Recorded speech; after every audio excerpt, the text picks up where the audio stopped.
Hey, welcome to the Warrior Shrine, Season 2 finale. I'm never going to drop that. It's so stupid. I'm just going to keep saying it. This is the last episode for this season. That's what a season finale means. It is. It's exciting. Temp is here. Fuck, I'm doing a great job so far. Temp's here. What's up, Temp? What's up? It's a big deal. This is our last episode. Theoretically, this is our last episode before the MK11 announcement reveal. Assuming that they, announce when they normally announce, and they probably will. So, we're gonna do a big Q&A-a-thon. It's gonna be fucking sick. But first, what's up with Soul Calibur? They've definitely revealed Taki and Yoshimitsu. We haven't covered those two yet. I don't think we covered Siegfried, but I mean, there's a few visual changes, but other than that, it's Siegfried. I guess all I can say about that is I'm glad they revealed him now, so people don't argue for 8 months about whether Siegfried's going to be in the game now that Nightmare's still Siegfried, so I'm kind of glad we were spared that. I wasn't looking forward to that, so I'm glad that question's been resolved. Other than that, yeah, he looks okay. Like, I actually did play Siegfried quite a lot, but I don't really have strong opinions on what he should look like. After that was Taki. Taki's, I mean, it looks like Taki. She's another one where I don't really have a whole lot to say. I never played Taki back in the day. I always thought the character was cool. I didn't particularly enjoy playing her. She's probably one of my least played Soul Calibur. Definitely like a bottom 7 Soul Calibur character. I think unlike Ivy or Xianghua, I really kind of wish they would have updated her a bit more. I don't know. I think the red spandex is really starting to look dated. I'm not saying get rid of it. And I like how the kanji kind of appear, which does a special move now. But she's wearing a red spandex suit. I don't know. Do you like the red spandex suit? You don't want her to be a superhero? Maybe not like. No. I mean, it just needs more. I mean, she needs a lot more. Like right now, like she has the face mask, but it looks too dark. Like I don't know if you know this, but the trailer leaked long before they posted the HD version. I think it took them days to get the actual I think HD I heard version that. out. Yeah. So because the quality was so low, her mask looked like a beard. It looked really weird. Ooh, beard tier. Yeah, so it looks okay now, but I still think that I would have made it like gold, or make it like, I don't know, like a lighter gray, like almost like a silver. I don't know, man. Like, I think it needs a little more. I think that design has grown a bit stale over the years. But it's not bad. I mean, it's still Taki. I just, Taki was never one of my characters. I think she's cool, but I never played her, so, I don't know. I'm sorry, dude. I'm sorry this has happened to you. Do you have any thoughts on Taki? Not on Taki, not especially, but what... is there any kind of consensus you can gauge about how people are feeling about it? Beard. Well, that's fair. I mean, there's other talking points, but I don't think they're terribly interesting. Like, people are talking about her tit size, and I'm not really invested in that debate. I don't really have a horse in that battle. Nothing but the news that matters, eh? Yep, I'm actually going to link you pictures just so you have a point of reference. Oh, good. I can't wait to see infamous boobage. Yeah. Controversial. Now Yoshimitsu's boobs, that's a whole different story, so I guess we'll get to him next. I'm personally a little more interested in the boobage of Yoshimitsu, but hey, look at this. Nah, see, this is I mean, I don't know. It's fine, I guess. I don't know. Boy, I just had a range of emotions there. Did you hear all that? Well, nothing wrong with that. I can see what people are talking about. Hey, this doesn't look too bad though, Yoshimitsu. Okay. I would be okay with the Taki design if those kanji were always there, but they're not. For the most part, she's just wearing the crimson spandex. It's interesting because that does tie into a question that we received, and we'll be answering in a minute. It's an interesting question, but yeah, no, I see what you're talking about. I also feel weird about the kanji that are like right on her boobs. I don't know. It is weird. The implementation of the idea is weird. The idea isn't bad. It's just execution is a little not there something. For the most part. Oh, is this even going to work? Are they going to? No, I'm deleting this whole link. Keep talking. Say things. That was a big link you just dropped in the middle of the chat there. Yoshimitsu looks like that fucking sub boss you fought like 3 times in the original Onimusha game. which I liked that guy. He was cool. So yeah, that's what Maximilian said. Maximilian said he looks like an Onimusha character. He does. See, and fucking but Onimusha is like awesome, so it's not a bad thing. I think he looks good. I kind of dig it. I would probably go with a different color option, which I'm sure they'll have. Hopefully, probably. Because green, I don't know. Green's just okay to me. I'm not the huge fan of green. I know you like green. I do. Well, those are actually his classic colors for the most part. I mean, I think it was more brown than red in the original Soul Calibur. For the most part, they took a lot of Soul Calibur 1 colors. Which is fine. Listen, don't deviate from the fucking classics. Jesus, that's a bad idea. I'm just saying, like, alternate colors is fine and fun. No, I hear you. I'm all about, you know, mixing it up, but I guess if I were to say if I liked it or disliked it, I would say I'm kind of torn because usually you'll hear the cliche, great concept, horrible execution. This is kind of the reverse of that. The concept is super meh, but the execution is actually really good. I really like the use of color here. I like the eyes kind of drawn on his chest plate. I like the glowing green. I like the red neck drapes instead of the traditional samurai.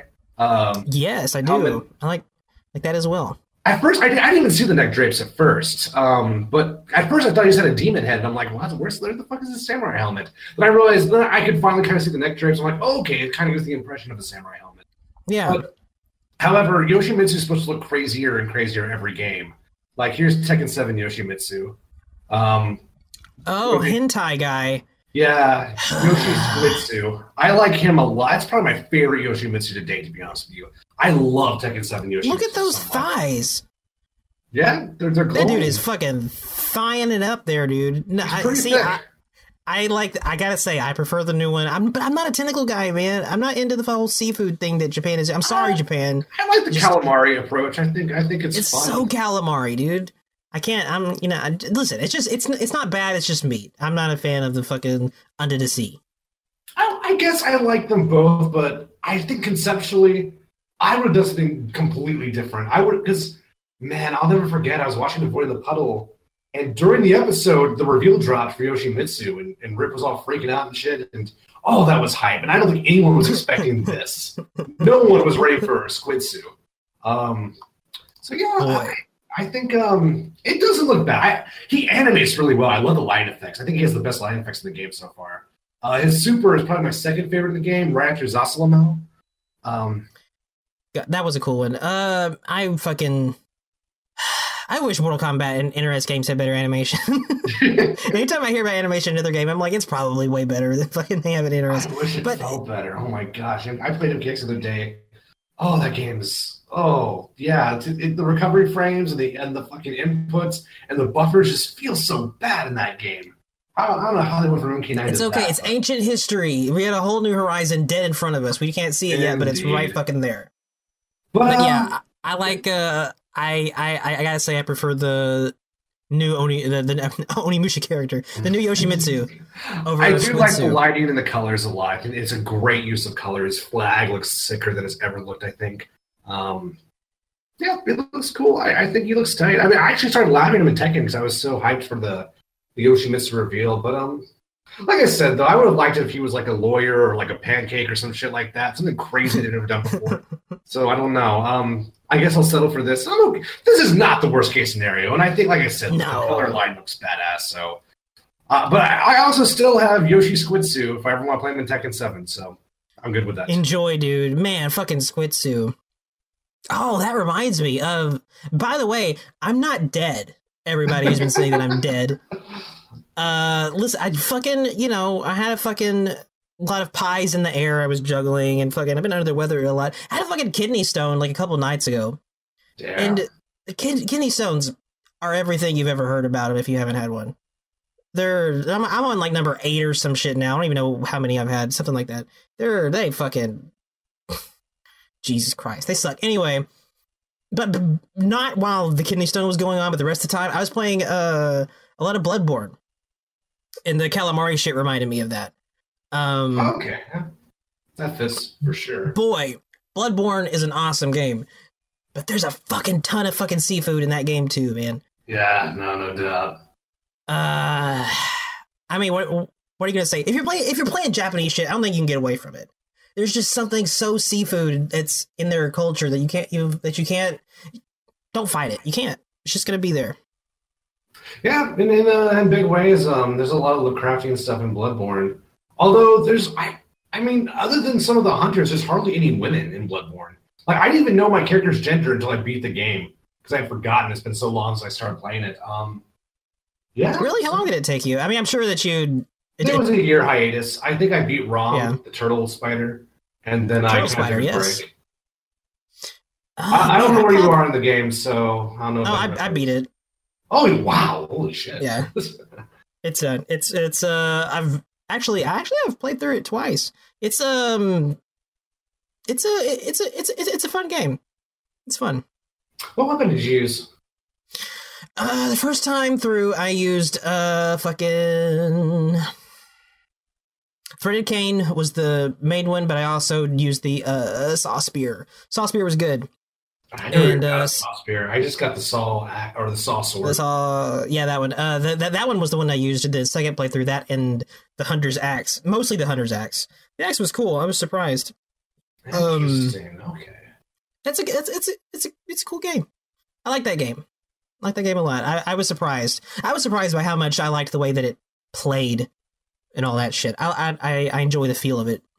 I know. Fucking breaking news. Bloodborne's not bad, right? It's only been out since 2015. Yeah, it's been a healthy amount of time. It looks beautiful still, though. This game still looks amazing. Oh yeah, it looks super good. Did you fight Ligarius out of curiosity? Ligarius. Names are gonna be a problem. Big castle, snowing. Yes. Oh yeah. Canehurst. Yeah. Yep, that's the one. Yeah. Did you play him? Did you fight him? I did. He's actually one of the last bosses I beat before I beat the game. Yeah, pretty interesting. I found that whole thing fucking funny. Like, you literally climb up on top of the castle and fight death. Like, if there wasn't a bigger Castlevania reference, then the whole game being fucking Castlevania. Let's just have you climb up a castle, and at the top of it you fight death. It's, like, yeah, it was Ligarius. He's not death, but come on, dude. And that is by far my favorite setting in the game. I love Canehurst. Canehurst looks so sick. Canehurst was great. I like Canehurst and Central Yharnam. The stuff in the city of Yharnam was really fun too. Yeah, indeed.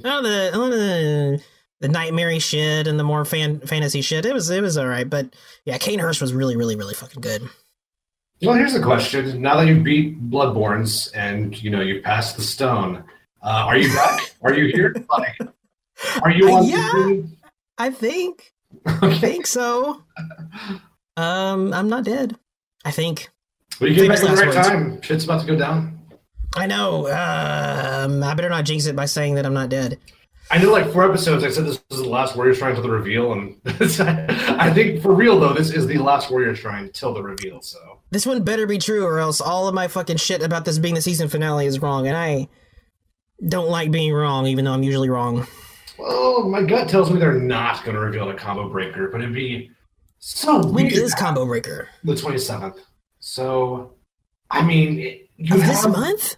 Oh yeah, no, it's this coming weekend. Oh shit! And I got the day off and everything. I'm going to be just eating pork rinds and watching Twitch pretty much all day. Watching Injustice. It's going to be fun. Yeah, I'm probably not going to watch a lot of Injustice unless the top 8 is super sick. Texas Showdown had a really good. I wasn't going to bring up this news because we have so many questions, but Blue Beetle player won Texas Showdown in winners. Ooh. He put White Boy in the losers, and then he beat White Boy in grand finals. So it was hella sick.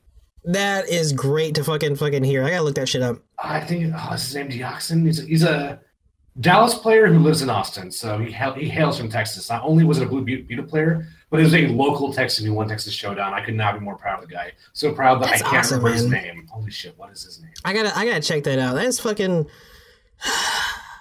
Blue Beetle is so much cooler to watch than so many of the other characters in that game. Oh yeah, and it's so hype. That's cool. And I mean, Blue Beetle zoning kind of got exposed. You and I have always known that zoning is fine and it's effective, but people kind of speak it, I guess.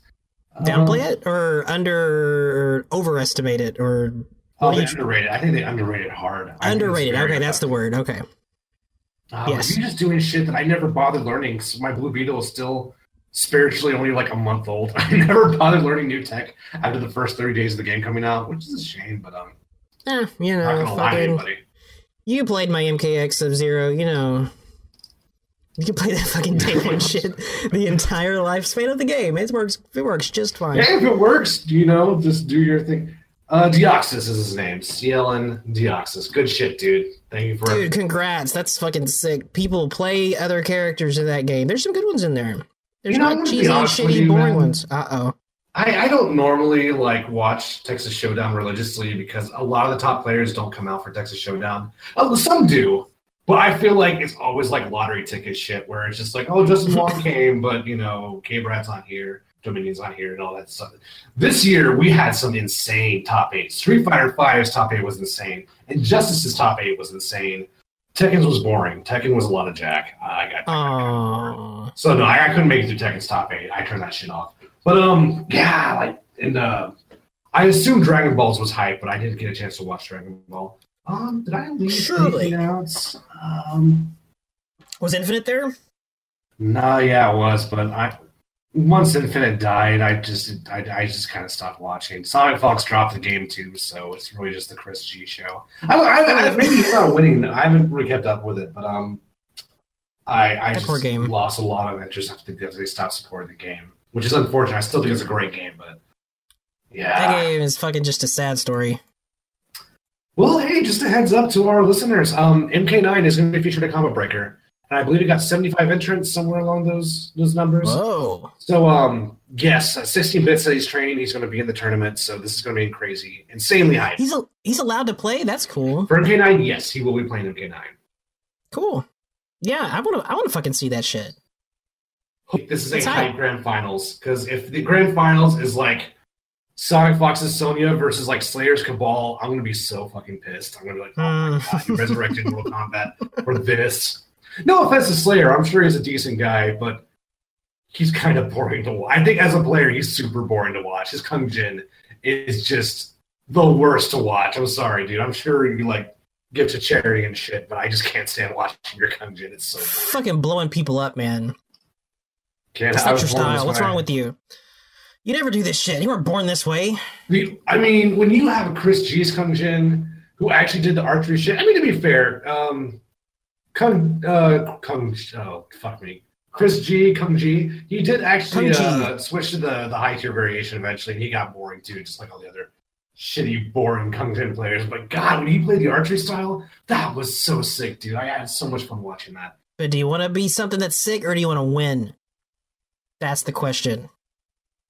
I mean, if Slayer wins, I don't see any of the money, so I want him to play something sick. That's obviously, like, yeah, that's what all the spectators want to see, but it's like, yeah, you know how that fucking goes, unfortunately. I mean, what if that Blue Beetle player was like, do I want to play Blue Beetle, or do I want to win? And he fucking goes like, I don't know, like 0-2 with fucking Batman. Like that. I feel like you gotta, dude, gotta play you from do the not heart. gotta sell me. Fucking, the curse of the fucking, character switch. Oh, yeah. Fucking, Hayate going to Batman from Robin, and the other dude going from, like, fucking Flash to, probably Batman. Like, stop fucking dropping your mains. You're always gonna, that's always just throwing in the towel. Don't fucking do that. Play who you want to play, and who you like to play, and who's whatever. Don't fucking play the tier shit.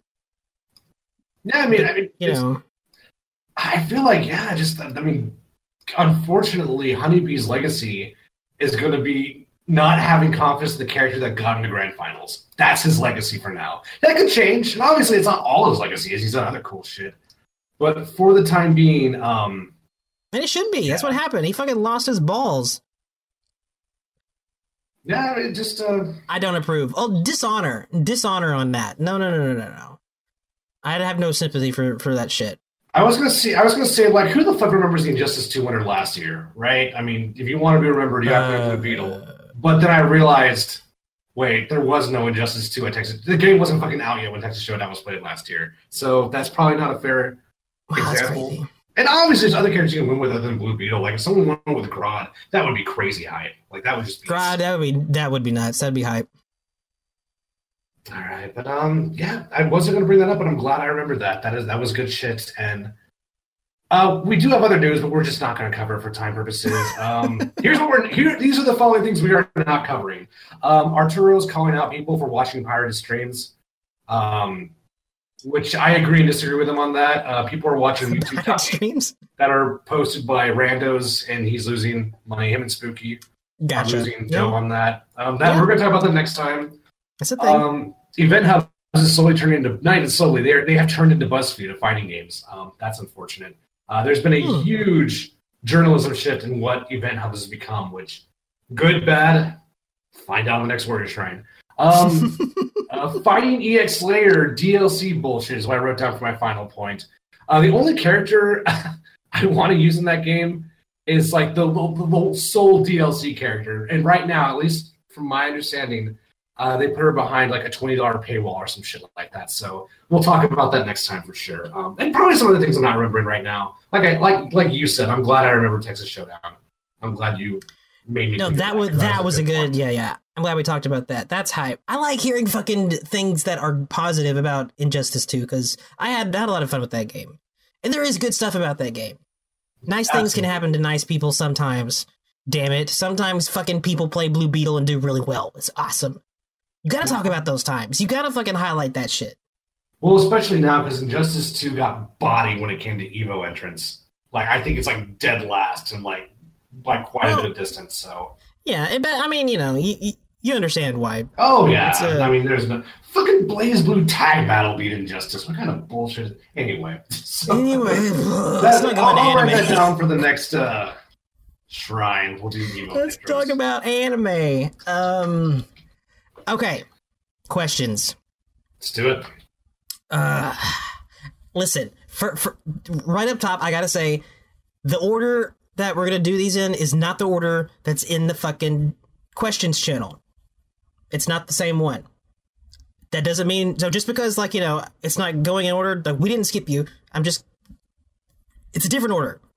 Cool it. Keep it together. It's gonna be fun. However, that said, if you ask a question after tonight, it's going into the abyss. We're not answering or taking any questions until the reveal. So you can ask questions. If there's a way we can physically close the thread for temporarily, that would be ideal, but we're just not accepting questions.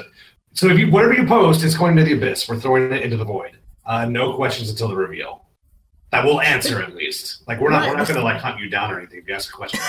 We're gonna Jay and Silent Bob you. Yeah. And all that's the case because there is probably not going to be another episode before the reveal. Yeah. So like when that comes, most of these questions are going to go away anyway. There's going to be brand new questions and complaints and grievances that, you know, you can ask. And that's fine. Yeah, we're going to tackle all that shit. Yeah, if you ask us if you think Fujin's going to be in the game, or if we think Fujin's going to be in the game, like, that is not a question that's going to matter if Fujin's in the reveal. So there's going to be too much material to cover, too. So, yeah, this is kind of it, guys. So enjoy it. It's going to be fun. This is the last time there's going to be a Warrior Shrine where we're just, you know, purely speculative about MK11. It's a fucking go with us here, this magical journey of wonder. Yeah, the Age of Innocence is totally fading. It's fading with an old dream, so yeah. Yeah, and you know what? And you guys built the fucking ship we're riding on here. You guys are in control. What did you guys give us? Question 1. Temp. Have you read through these questions? No, I have not through a single one. Okay, cool. That's fine. Number 1 is for you, Temp. Temp, this is from RandyCool27, and he's bumping back a thing from friend of the show, Evan. Evan knows who he is. We don't say his fake name because we can't. Temp, blow up the Kano community. You've threatened to do this so many times, and you've never gotten around to do it. Now's the fucking time to do it. But do it. Unload on Kano. The character's crazy fucking good, at least in the final patch of Mortal Kombat X. And I don't think he's good in any way that's particularly interesting. I just feel like he does a ton of damage. You know, he's got good up-close setups. He has a ridiculous down 4. In a game with the run button, that down 4 has so much mileage, in my opinion. And he's just boring. Like, he's just fucking boring. But really, the Kano community kind of drew a target on their backs when they said that what was the phrasing? God, it's been so long. I think it was like it's not that he's a bad character, it's that he's not fit for, you can't win in a tournament, which is just lazy and dumb, and God, I don't even know where to start. The problem, I wish I had a better answer, but I have to dig very deep into the recesses of my MKX memories, and my brain has filed those away in the archives a long time ago. But basically, they said you can't win a tournament. It works. Yeah. It's now valid. You know, guys. Now you know. That was the big narrative with Kano, is that he's a good character who can't win a tournament. God, I hate that attitude. Especially after Blue fucking Beetle just won a major in Texas. Get the fuck. Kano is way better at MKX than Blue Beetle is in fucking Injustice 2. You are a scrub. You suck. Your character's boring. He's fucking shirtless and hairy and fucking hasn't done shit. God, the most interesting thing. He hasn't done anything really, truly interesting since Deadly Alliance. And even then, kind of killed Shiva, maybe. He's not quite as bad as Sonya in my eyes, but God, he's a boring ass fucking character. And I think the community is just epitomizes of why I don't like tear crying. Now, how good was he before the final patch? I gotta be careful what I say there because I didn't actually love the character before that. I loved the character after that. But I remember Picking the Hut got a lot of flack because Kano was the next thing. He was the next big shit. Which didn't really happen, by the way. Despite how good the character was, we didn't really see. We saw more Kano play, but we didn't see Kano dominate. My only guess for that is because Alien was so good. So that's not really the Kano community's fault. But any community that kind of pitches the idea that a good character can't win a tournament needs to shut the fuck up. That's all I gotta say about that. You know, at the bottom of the question here, Randy Cool says, Django, if you judge this blow up inadequate, feel free to blow Temp up. Or try to get him to blow something else up. Concept of starving children in Africa, Ebola, climate change, Roman Reigns. What do you think, Django? And he's also a Kano. He says he's also a Kano main, like Evan is. MKX. I think that was pretty good. I think you did well. I think you're right. And Kano's boobs look weird. They look really weird. They're strange. Although technically I already blew something up because I said Slayer was super boring. And that's not something unique to MKX, by the way. His fucking ball on MK9 was super boring too. So there's your blow up, guys. Once again, Slayer, I'm sure you volunteer at all the elderly homes, but I think your playstyle's boring. I'm sorry. But hey, nothing wrong with that. You do you, but I just can't stand watching Kung Jin unless he's doing a different variation.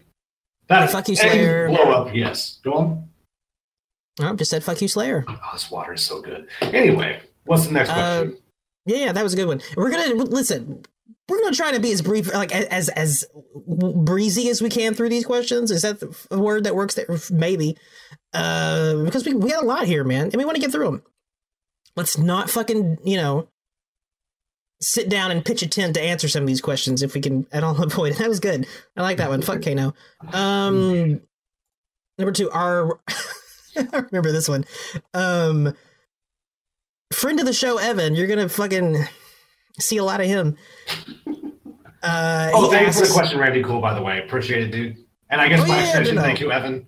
We're probably gonna thank Evan after every question, so thank you also, Evan. But Randy, cool. I think that is a running joke. Just after every question, his or not. Thanks, Evan. Evan asks, are we worried that guest characters steal gameplay designs and possibilities from native Mortal Kombat characters? I got the longer version here somewhere, but I already I don't want to scroll. But that's the general consensus. First of all, your usage of the Royal We is interesting. I don't know. I think this is subjective. I fucking scrolled to it right here. Didn't even see it. Yeah. Evan asks, do we all think that guest characters can fuck right off? Would you be worried about a guest character stealing gameplay design of a Mortal Kombat character? And he talks about, for instance, say if Drummond had been in MKX with a similar playstyle to Jason, with Unstoppable and Relentless more or less the same, replacing the machete with the club. How do you feel about that? Is that a concern of yours that guest characters could potentially steal ideas like that? I'll let you answer before me. No, I'm not worried about it. Because I think NRS has shown consistently over the years they're okay with recycling assets. Not, or at least ideas. They're okay with reapplying ideas. They're very good about not leaving a carbon footprint gameplay wise. They're very consistent about that. If they think the style is good, they're going to use it again. But I think this kind of is eclipsed by a bigger problem, in my opinion, where they do the opposite. When a gameplay style works, they throw it away. That I think is a bigger problem. For example, MK9 Sub-Zero was very interesting to me. And then he kind of got all weird with MKX. Love MK9 Cyrax. I think he's one of my favorite gameplay styles in that game. Triborg Cyrax feels kind of gross. Triborg in general just feels really gross to me. They kind of made him this dumb Vortex character. So that's the real problem. I'm not really worried about, at least not yet. Because in truth, like the gameplay diversity in MKX was very strange as it is. Like, Jason already kind of plays like a Kotal style, in my opinion. Jason is like Kotal without projectiles and probably better footsies and better rushdown even. So I feel like styles were already kind of homogenous in many ways with MKX, so I'm not too worried about it. I never played Alien, so I couldn't really definitively describe Alien style. I just know Alien had a lot of really good, easy mix-ups that worked at very weird ranges.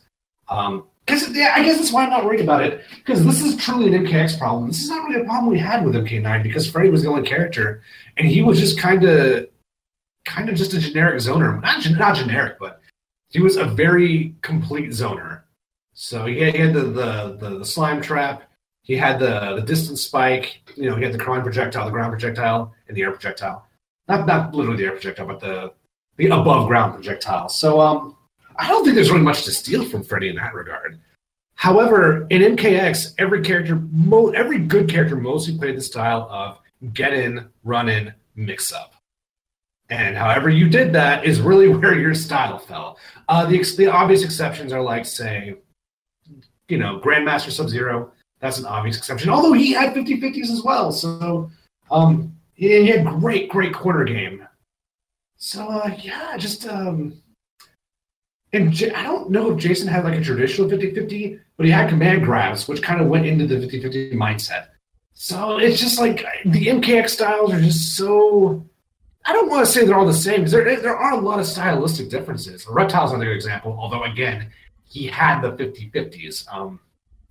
But he also had really good stagger pressure. Jax had really good stagger pressure. I think Reptile and Jax are probably two of the most interesting characters in the game. So to put it briefly, even though there is a lot of stylistic diversity in MKX, there's not really a lot of strategic diversity. Pretty much everyone wanted to get in and do a 50-50 with some relative exceptions here and there. So in this case, no, because MKX was such a shitty game, I'm not worried about this character stealing anything, at least not yet. That's my answer.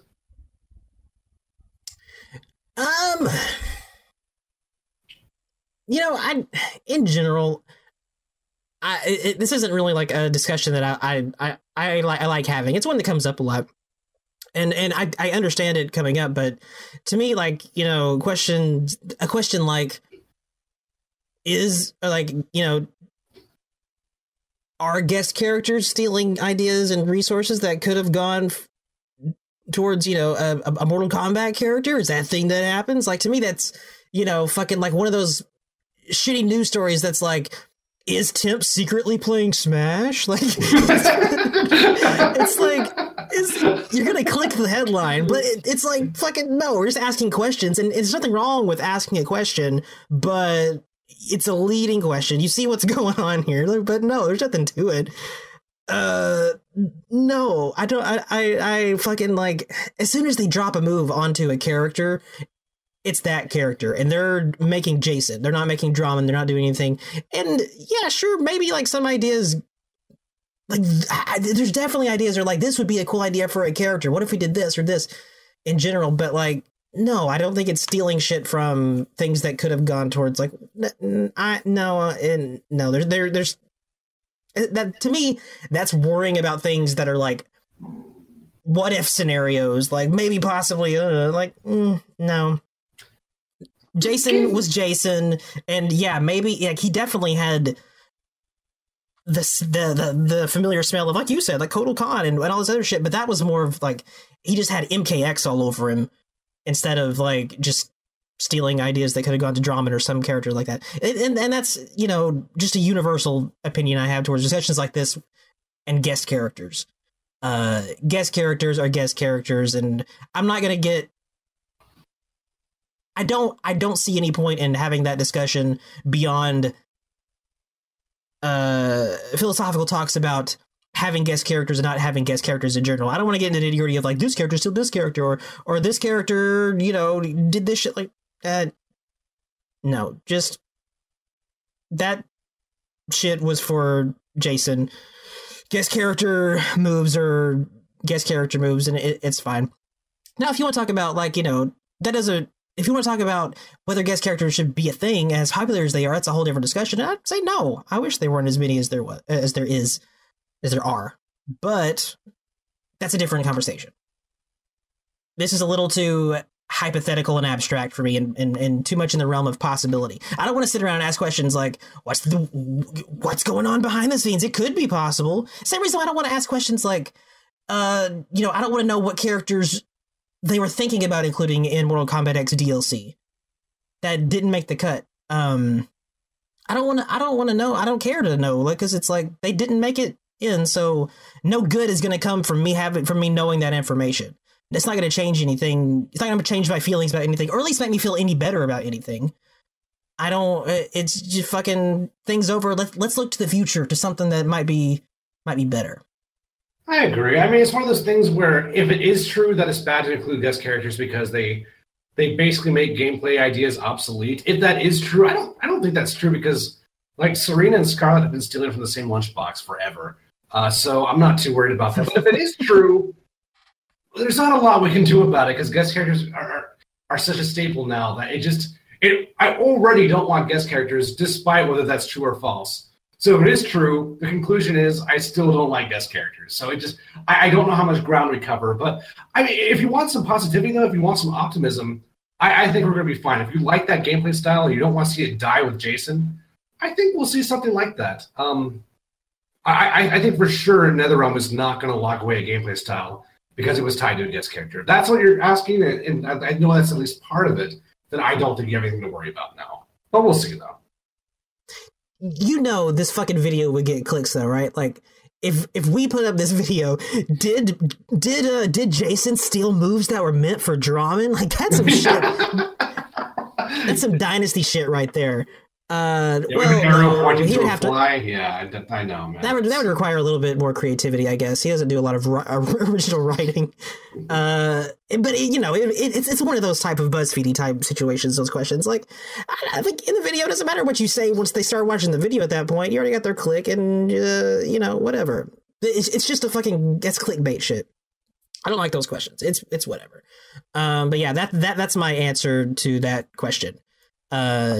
Get this DLC fucking guest character stink off me. Ugh. I'm like talking about that shit. There's just been so much of it. But no, it's a good question. I just don't like answering it. It makes me feel weird. No, I hear it. It's one of those questions. It's kind of like an age-old question, because that was something I pushed hard when Freddy was revealed. I talked a lot about that. But that was during a time where guest characters were not like an immutable law of nature. So it was just a different era back then.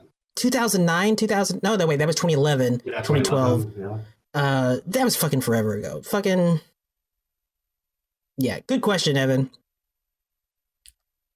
Boy. Question number 3 comes from Evan. Django, would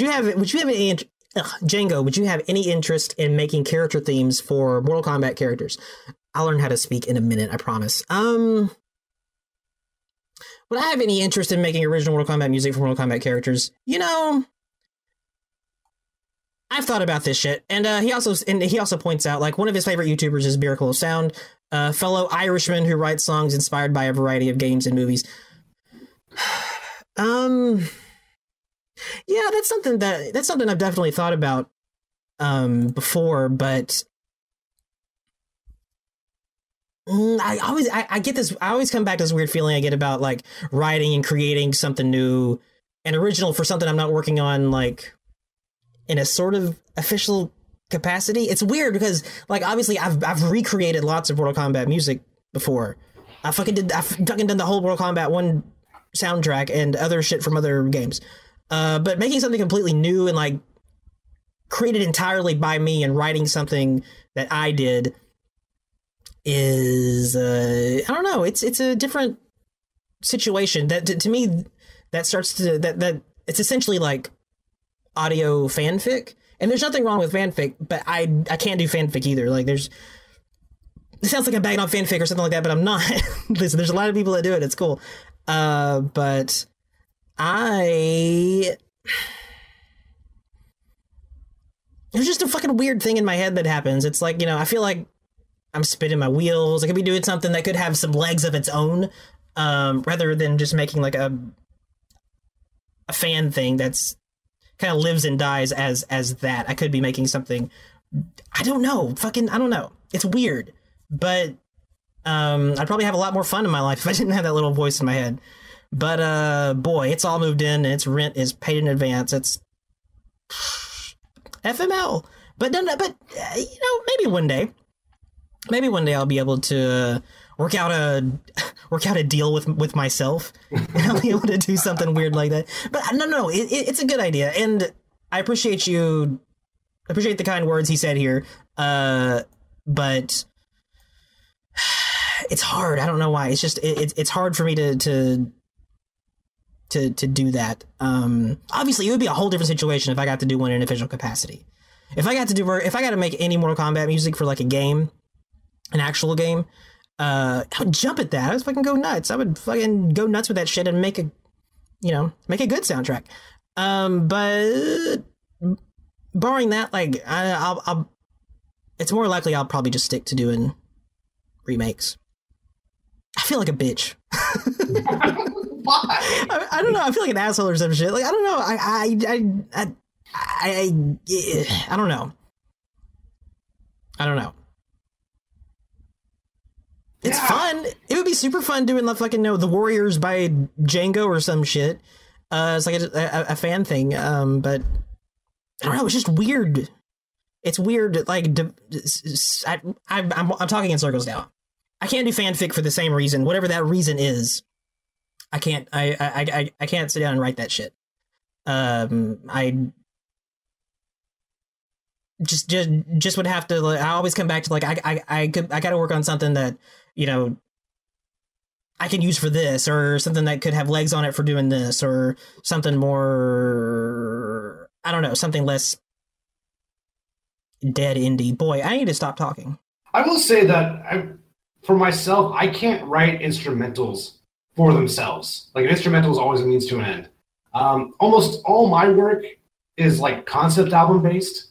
So not having lyrics is just foreign and weird to me. I have to have lyrics. An instrumental, maybe as an interlude between tracks, but I couldn't like Baraka into an instrumental theme. Like, this is how I feel about Baraka, and it's 4 minutes of like ambience. I couldn't do that. No, yeah, I get you. I can do fucking like John 5 and Buckethead shit.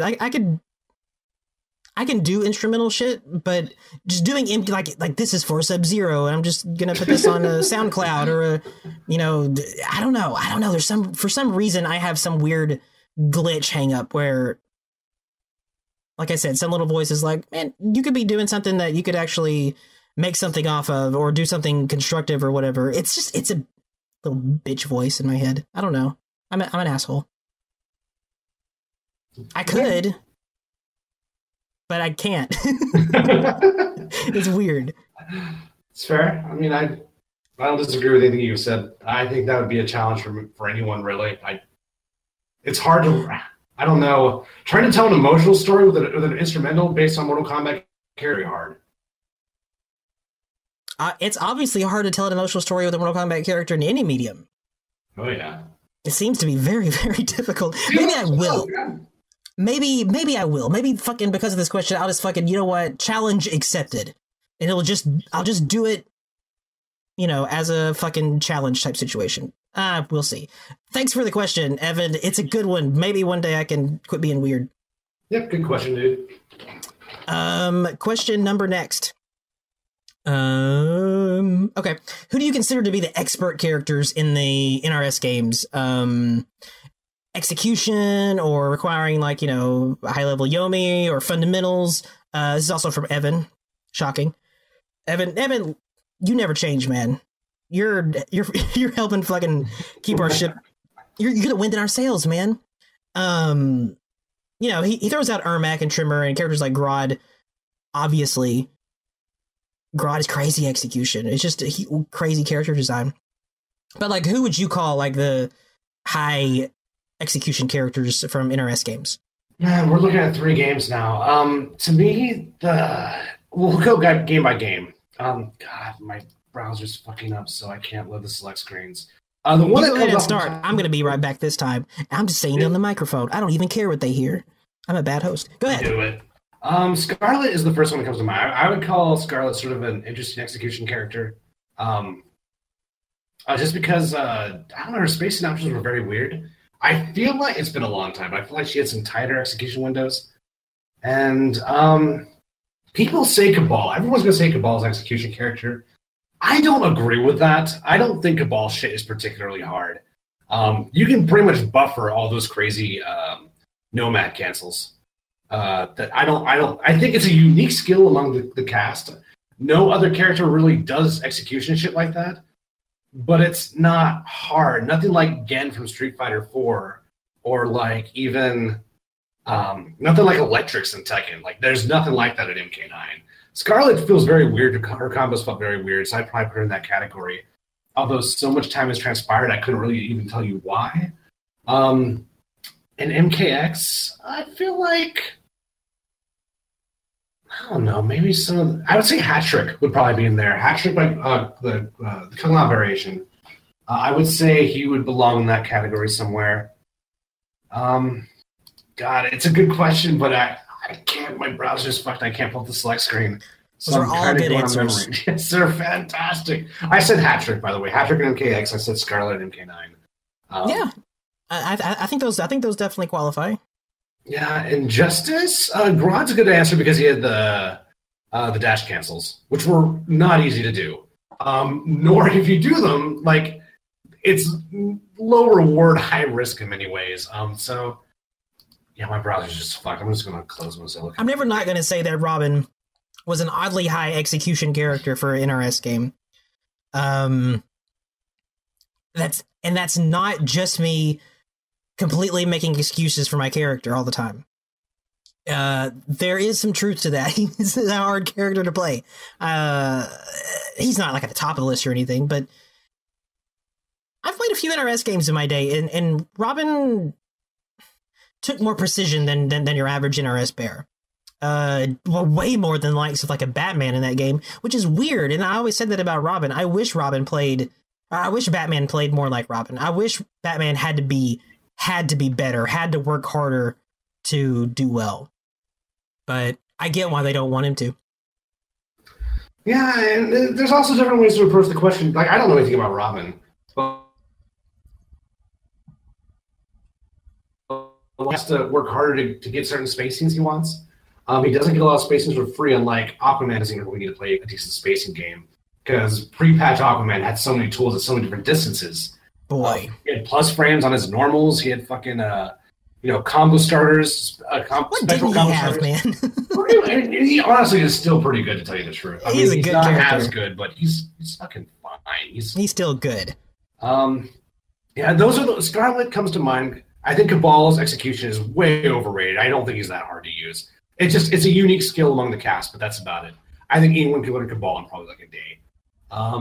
I feel like Grodd's in there, and I feel like Hat Trick is definitely in there somewhere. I would say Raiden was also a little higher execution. I think his projectile cancel combos were, I think, one of the harder things to do in a NetherRealm game. But there's still, it's nothing you can't, grind out, a few hours of training mode and get a good grasp on, in my opinion. It just takes time.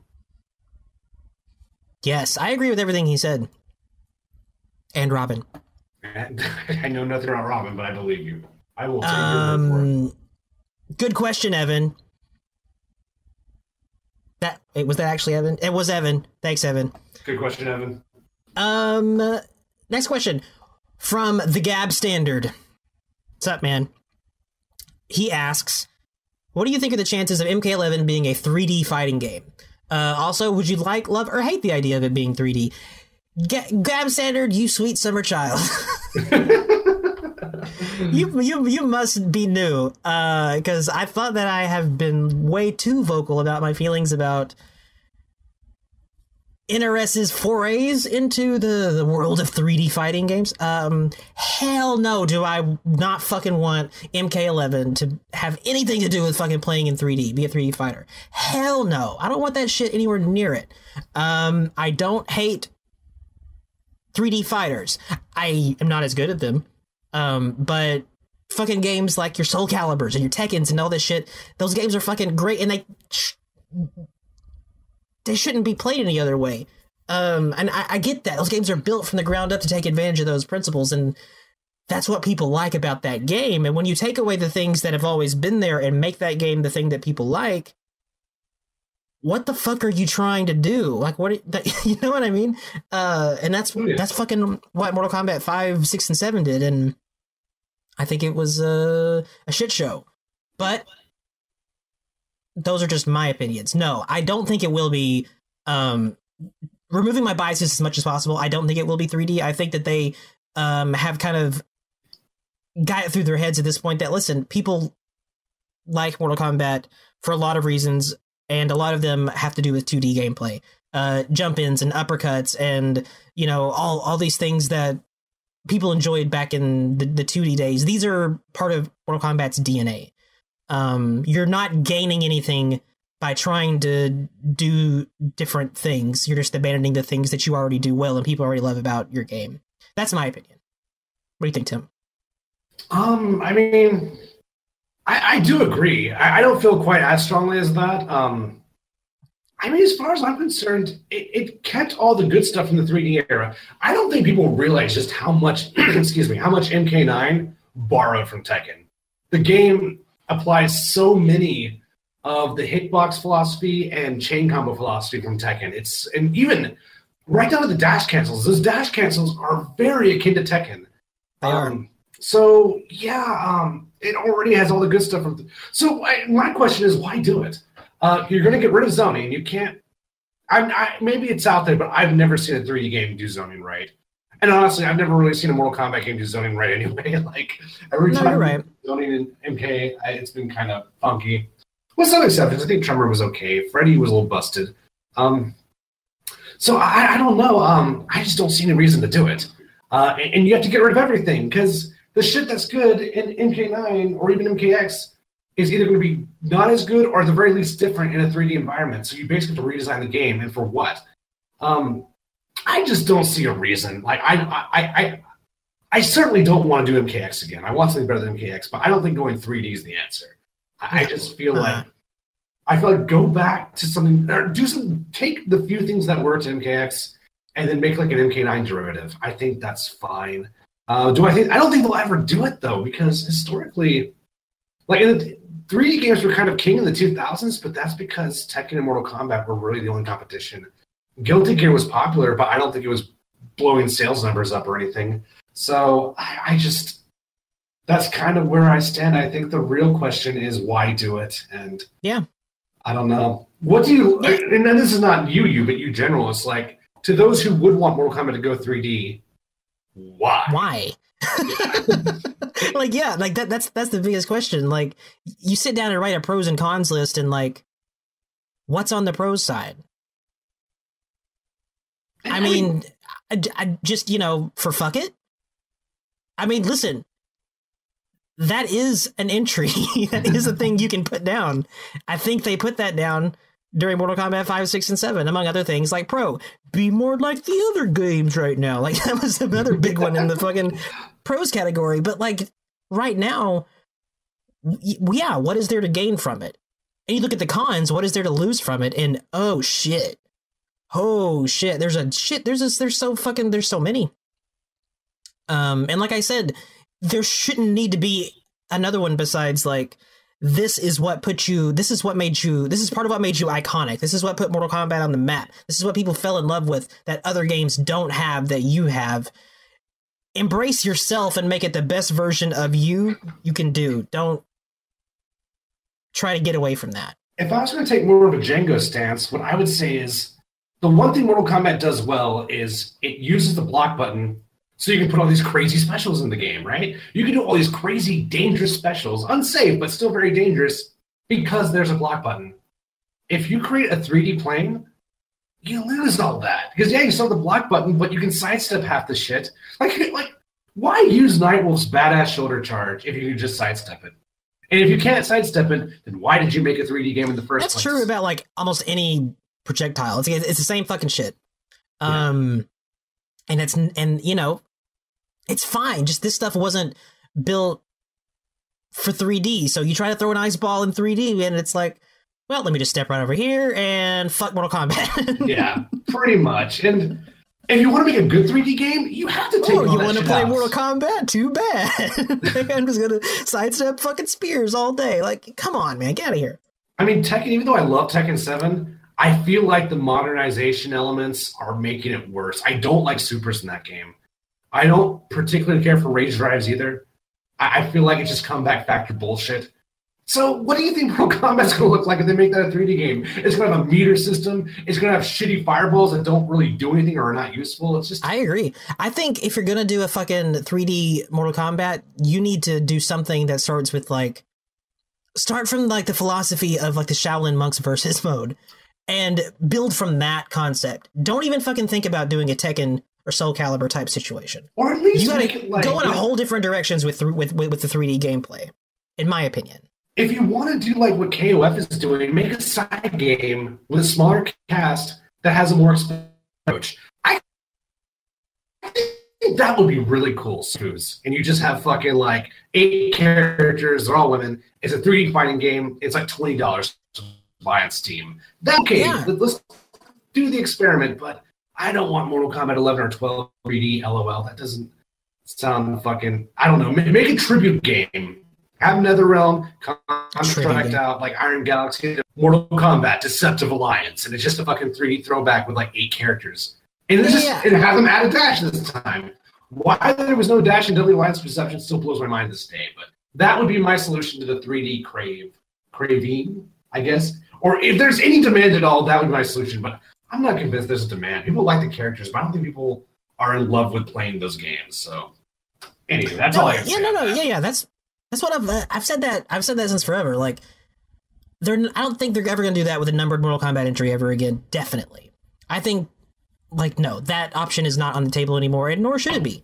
But if they want to make a, fucking Mortal Kombat EX, go for it. I actually hope that happens. I think that would be cool. If it's I do too. And it doesn't take any real resources. Yeah, that'd be. Yeah, I would be all for that. I'd probably play it. Just don't fucking throw the baby out with the bathwater. Don't make me play that instead of playing the other thing. That is going to piss me off. Good question. Very Gab good standard. I'm surprised. I'm going to be surprised if you're surprised by my answer there. Because, boy, I'd never shut up about it. Just ask anyone. Next question from Evan. Which is the hardest fighting game to A, pick up, B, play to a competent level, and C, play to a tournament level? For me, all of my answers, all 3 of those, is Tekken. I don't know. I disagree. I don't think Tekken's even that hard, honestly. I think the difficulty is way, way overstated. I'm told Virtual Fighter's the hardest. They still make my answer. What's up? Do they still make Virtua Fighter? No, they don't. That's what I thought. I was like, wait, are there Virtua Fighters out there? I'm gonna play them. I'm thinking of like the current fighting games right now. I would say the current fighting games right now that I have played, I would say the hardest, in my opinion, by far is Guilty Gear. I think that is the hardest. I feel like the neutral is just insane. And it takes so long to get one character's tools down. And just combo spacing is really weird in that game. I spent quite a bit of time with Guilty Gear. That would be my answer by far. All right. Here's why I disagree on Tekken.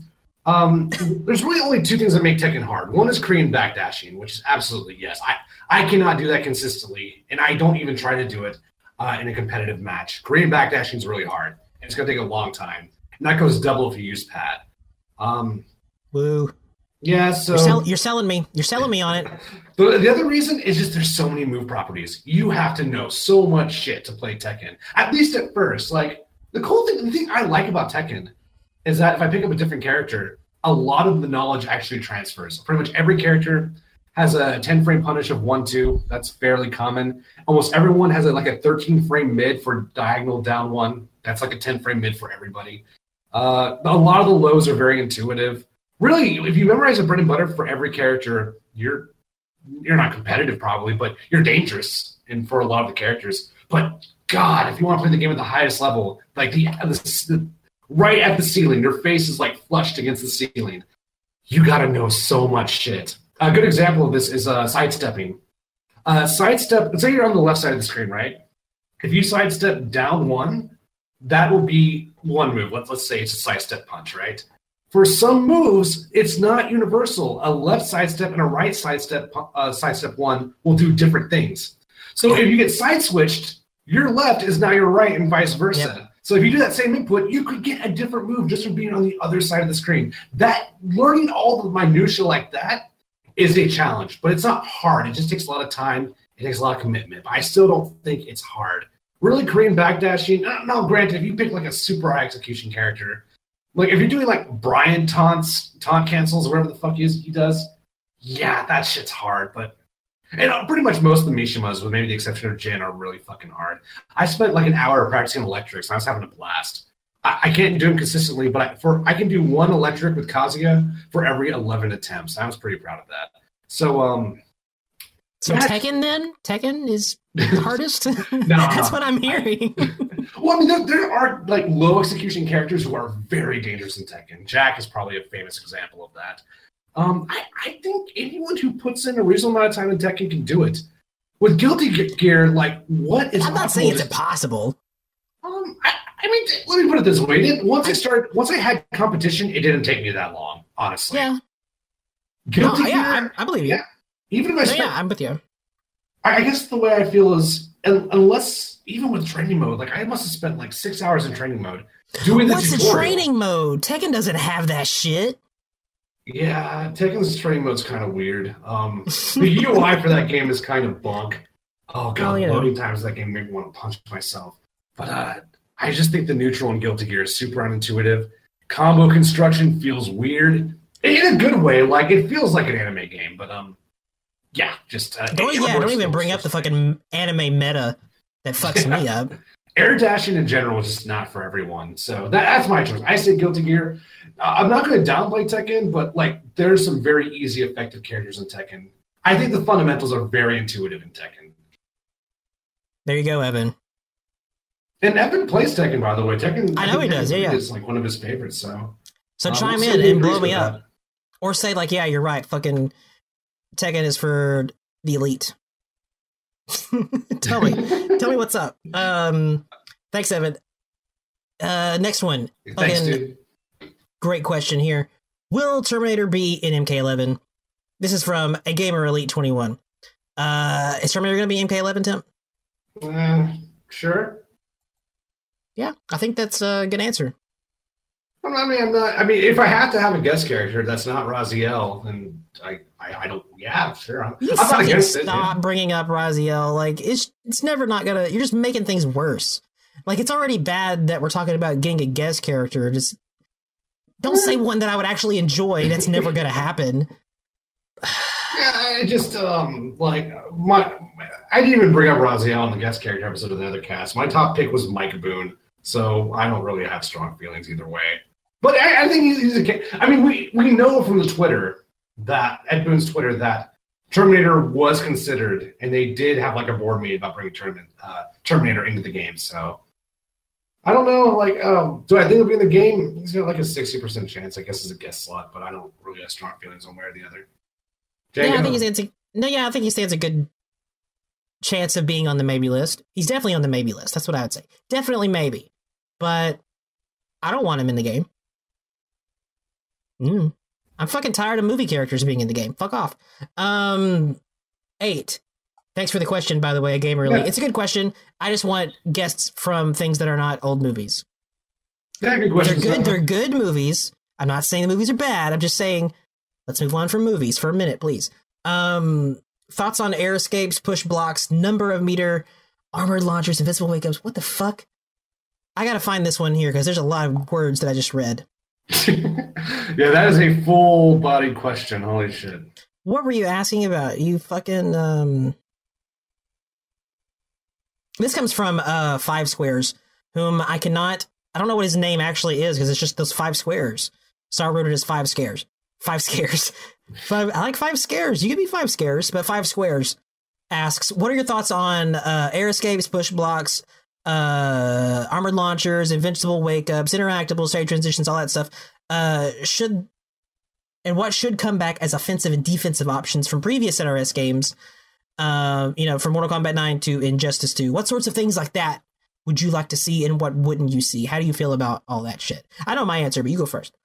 I think at least part of my answer is very well known. Get rid of all the escapes and breakers. Just get rid of them. Push blocks, if a game is designed properly, push blocks are grossly unnecessary. You don't need them. Push blocks are like breakers, remedial if the game is bad, but... Yeah, kind of a Band-Aid. Yeah, I feel like if the game is well designed, no, you don't get a push block. You have to genuinely get out of my pressure. If the game is well designed, no, you don't get a breaker. You get comboed because my setup worked. Now you're getting comboed. There's no breaker. Armored launchers, God, that's a much deeper question. That I'm leaning towards no. I feel like there's gotta be more to the neutral than just scoring a combo. Like that, I feel like an armored launcher, if it's safe, is ridiculously good. Maybe give that to a few characters. But if you start handing out armored launchers that are unsafe on block, you just have another 50-50 game, in my opinion. So, no, get rid of most of the armored launchers. I feel like we learned our lesson from MKX. I think there is a way you can do armored launchers and make them really interesting, but they didn't do that in MKX. I'm not going to give them a second chance on that. Interactable's gone. I don't think Interactable's added anything interesting to Mortal Kombat X. Get rid of that shit. Stage transitions, no. I kind of like it in Injustice, not because of the mechanic itself, because it allows you to change scenery. I think that's something we haven't really seen since MK3. So that might be the one thing I'm okay with. But make it a special move. Don't fuck up my combo because I did a corner launcher. No, don't do that. Just fucking... Well, no, that wasn't really a problem. So you do 4-3 instead of back 3. Anyway, that's not the point. I'm actually okay with stage transitions. Make them much shorter, though. But other than that... gosh, this is a long question. It's Jonas, right? 5 Squares. Is that Jonas? I think you know his name. Boy, you guys are tight, huh? Oh, I searched it. Hot. We have Jonas. Tuesday. And what should come back as offensive and defensive options from previous NRS games? Just bring back a lot of plus frame options, And the plus frame doesn't have to be good. Like, give me a non-cancelable, I don't know, like back 2. Give me a back 2 that's like +4 on block, but it's non-cancelable and it doesn't go into a chain. That gives me setups. So I guess they're going to backdash. I can kind of chase them down with something maybe. I don't know, stuff like that. Just give me stagger options. Or at the very least, if something's negative, reduce the frame duration. So even if it's -3 or -6, you still have to... I don't know. You still have to guess, because if there is a third hit to the chain, let's do a real example. Reptile's 4-4-1-2. Now 4-4-1-2, I believe, is -10 on block. I'd have to double check, but you can't react. You can do 4-4-1 and then do another 4-4-1, and even though I think that might be negative, it doesn't matter because the duration frames are so low. You have to guess whether I want to go into the 2 or not. So I can just do 4-4-1, 4-4-1, and just abuse that until you have the balls to do something about it. Or I can go into 4-4-1-2, or I can go into 4-4-1-2 and do an overhead special and do a cancel. And as far as I don't believe there's a gap. I haven't tested. It's been a long time, but I don't think there's a gap there. So that's the kind of shit I want. MK9 had shit like that. And it was tight. It wasn't effective for a lot of characters. Like Ermac didn't really have any good staggers that I can remember. There was this 1-3, but I remember it being balls for a stagger option. And that's about it. I would say get rid of the guessing games. That means no more gaps. No more high lows for everybody. Make a high low character. Like, this is your high low character, all right? You want to do high lows? Pick this guy. No more fucking universal 50/50s. No more fucking armored launchers. Not that that can't work in principle, but just there's too many guessing games already. No more interruptible strings. I think that's stupid. Like, I think at least do it the way Street Fighter V does it, where if there is an interruptible string, like it's part of the. It's not fucking 40% of your life. Let me use my strings. Let me use the strings you gave me. Less guessing games overall. But that's my answer. What do you think, Django? I agree philosophically. Guessing isn't what I like about fighting games. I like more strategic options. So anything that gives me more of that and less, fucking just luck, is better for me. And in my opinion, as far as like things like combo breakers and those things go, I can take them or leave them. I do agree that there are usually band-aids in games that, I mean, you can't take combo breakers out of Killer Instinct, but everything else, like, it's whatever. It's better than anything else Mortal Kombat has ever done, ever. But no, I agree. It's not elegant. Yeah, I agree. Well, I don't want maximum damage. Jesus. I don't want the fucking thing that they did back in the day where, like, oh, you do 2 jump kicks in the corner or some shit, and you just, like, stumble backwards randomly or some shit. Like, no. I do have a question for you. Okay. His question was, and what should come back as offensive and defensive options from previous NRS games? Do you think the Injustice 2 style of zoning should come back? No. What are you asking me this question for? Are you trolling me? No, are you trying to fucking... I guess it was partially rhetorical, yes, but... Getting my goat here. No, I don't want... No. I want fucking... I don't want full screen footsies in Mortal Kombat, please. I don't have a problem with air escapes, though, because they're really dangerous. So if you're going to do one, you have to do it well. And if you don't do it well, you just wasted fucking meter and you're still in the combo. Like, fuck you. I like that because it's a lot of good player knowledge and execution. Like, you have to do that right. Air escapes are good. I like air escapes more than I like combo breakers. And stage transition is the only other thing I have strong feelings about. I don't like them. I would rather have a thing that's like in, like Street Fighter, how you like punch the guy through the wall at the end of the fight or something. Like, I'd rather have that, but you can do it during the fight. So like you just knock through into another adjacent room. It's not anything like Injustice or dramatic. It's just like you punch him through a door, like an old kung fu movie, falling through like the screen wall or some shit. Like, it's not a big deal. It's just like opens up the room a little bit more. And it has to be where you can control it, because if I don't want to do that and I want you in the corner, then I know I can keep you there too. That's my opinions on that. I like stage diversity. I think MK9 did stage diversity so well, but I think they can do better. One problem with it is Cabal was busted. So if you had a really long stage, Cabal could run away and build meter pretty much forever. For a lot of the characters, at least. So I also don't love long stages. I don't like that shit either. I think if the game is balanced right, obviously, like, if pre-patch Deadshot or like final patch Cabal, yeah, like, you don't want super long stages, but the game is balanced right. Like, Tekken has some stages without corners. There are just no corners.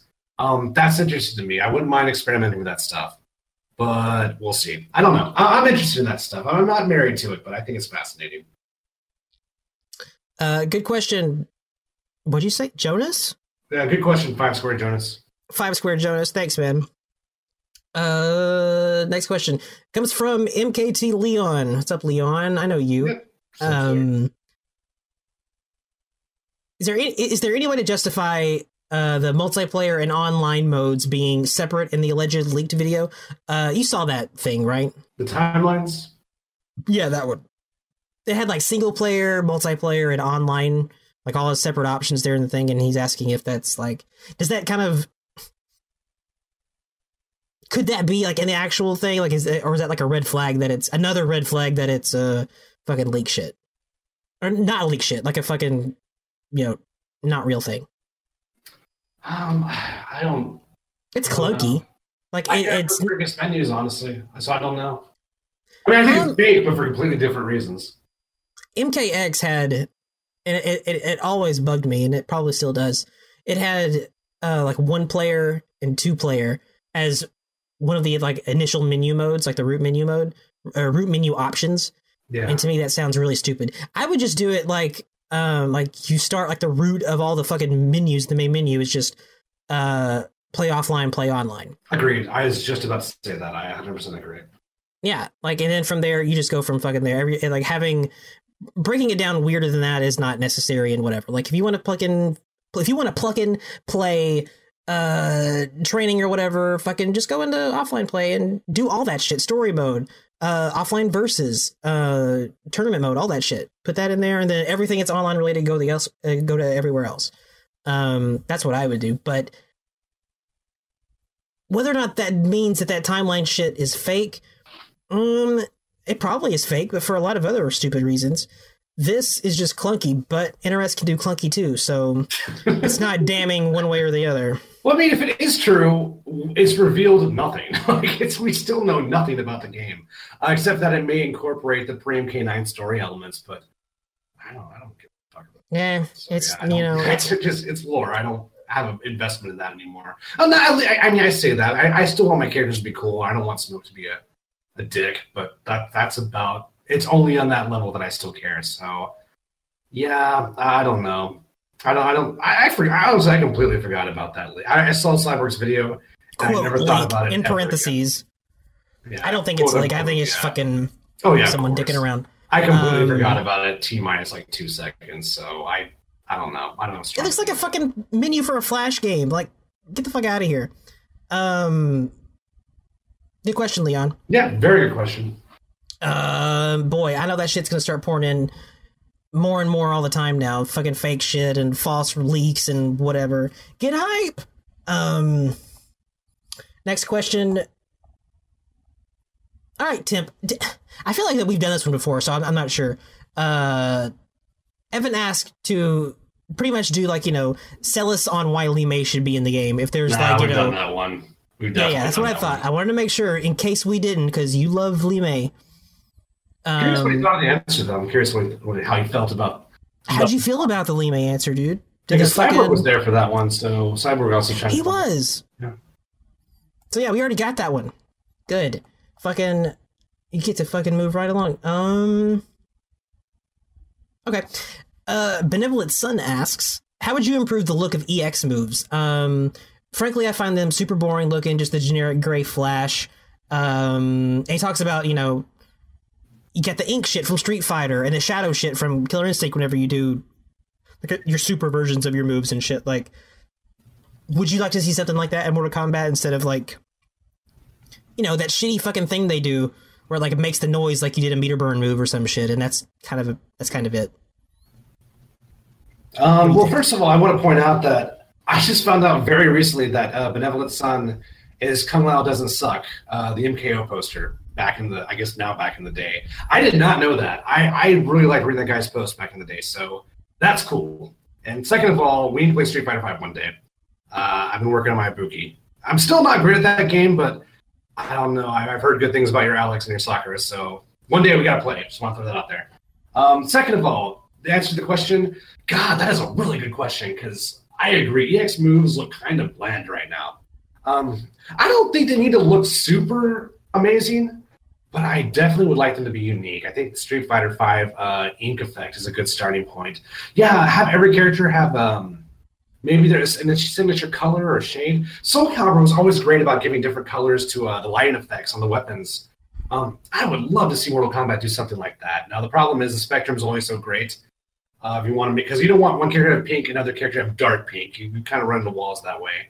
But definitely have like a unique effect. They do other things uniquely. Like everyone had a very interesting run animation in MKX. I think they did the run very well. Shinnok had the float. Goro had like the fucking like Fat Man charge. Like it was fucking tight. So yeah, you're definitely onto something there. Make them all different. I don't necessarily now I like shiny shit. I like a lot of colorful shiny shit. So I would love if it was like a lighting spark fest every time you did an EX move, and like the camera went all crazy. I would actually dig that shit, but I know a lot of people like sort of the formality. That's what I was gonna say. Aura. So boy, I don't want anime. Yeah, so I would say make them different first. I think that should be priority number one. Make them different. Then after that, I would make them all flashy and pretty. What do you think, Dingo? No, I like, yes, I do want them to look. I do want them to look. Because right now they don't really look. That was an EX move. You only can really tell because if you were listening because of the sound, there's a little flash for like, whatever. No, it's shitty. Yeah, they should do something else. They should do something cool. I don't want it to go full fucking like an anime game or even like this, like that first Soul Calibur trailer, whatever fucking, they're fucking, there's like big spark fireworks and shit. It's just, no, I don't want to go full anime either. I don't want that, but find a happy medium. I think like you said, Killer Instinct does shit too. With like the shadow weird things that happen. Is that the medium though? I feel like that's almost the anime territory. There's no shortage of sparks in Killer Instinct. There's a lot of sparks. There's a lot of whatever those weird like shadowy trail, blobby things. I think that's actually too Street Fighter for Killer Instinct, but do something. I do like shadow trails a lot. I think the shadow stuff looks really good in KI. I actually thought it looked better in KI too. No, but it doesn't look bad. I'm not saying it's bad in Killer Instinct. I don't know though. Like you could have like fucking call them. You could fucking change the name of the meter, call it like a dragon meter, so everyone has dragon meter instead. That's just what they have. And like whenever you do an EX move, there's like a little dragon flame spark or some shit that comes out because Mortal Kombat's all about fucking dragons everywhere. I don't fucking know. Just make everyone fucking Taki from that trailer where they have light up Tron kanji all over them or all of a sudden or some shit. I don't know, but you could do something cool like that. Definitely better than what we have now. As long as I would like everyone to have their own unique sort of, I don't want to say animation, but I guess unique effect. That I think that's a good starting point. And then after that, we can bring in like the fireworks and shit. But I think the starting point should be make everyone a little different. Just something, something to give like even just observers like that visual feedback. Oh, okay, that was an EX. Like you know what's going on. So you don't have to be like super familiar with the game to know what sound effects to look out for and shit. Like no. And I mean, like the light up kanji shit wouldn't be bad on shit. Like light up something. Like when Sub-Zero does a fucking EX version of a move, like he's got like the fucking Grandmaster thing appears or something and lights up or some stupid shit. I don't know. But, something like a visual feedback that just delivers that message and makes things cooler to look at. Yeah, it's a good idea. They need to step it up. Boy. I think, just fucking step it up. That was a good question. That's a very good question. Yeah, but I don't think we've had any question like that before. I don't think we've talked a lot about the EX animations. That stuff, it's very relevant to gameplay too. Like it's not just extra fluff. I think I think that kind of feedback is very beneficial and helps things both to the player and to observers. What also double sucks is that X-rays I think have a very similar animation or a very similar effect to the EX stuff. So like when I was playing Redman the other night at MKX, I thought I did X-ray like 4 times in a row. Like it just looks so similar to me, and I don't know. You're right. You're right. Presentation is important, everybody. But flashing white is not the answer. That is just not easy on the eyes. It's hard to see sometimes. Yeah. And it's hard to tell, like, is that a good thing or a bad thing? Like, what does white mean? It's so neutral. It's not any kind of, like, I was talking again, like, about for the observer, for the audience, like, when you see, like, a shadow trail move or some shit, that dude's doing something cool. It's not a bad thing. With just a white flash and a sound effect, it's like, did he just fucking, have a flat tire or some shit? I don't know what happened. Yeah, that could definitely be better. I think Street Fighter 4 used yellow flashing for EX moves, but it's been a while. But I think it was yellow. And that works well. Do something better. Yes, do something. Just do something. Good idea. Good stuff. What was that guy's name? Benevolent Sun. Benevolent Sun. Thanks, man. From Evan. What could be the new gameplay gimmick for Mortal Kombat 11 since there's always something new? And Evan here thinks it would be...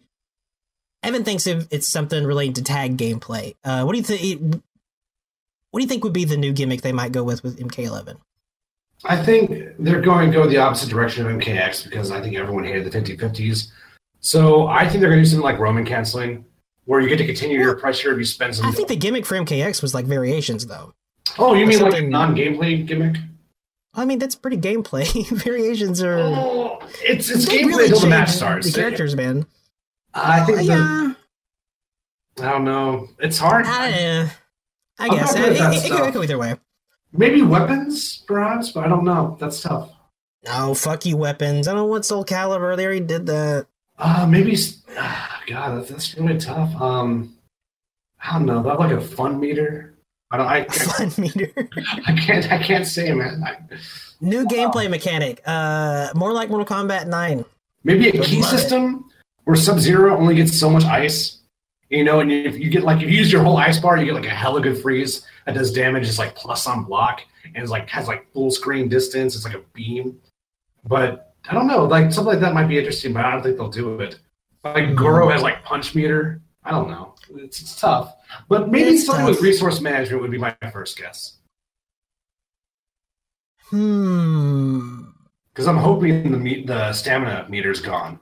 I don't have anything good to say about the stamina meter. Don't penalize my fucking backdash. Just, I don't know. It was just so unnecessary in my opinion. But to me, it was just a nod to Ultimate K3. But that's all I got. What do you think?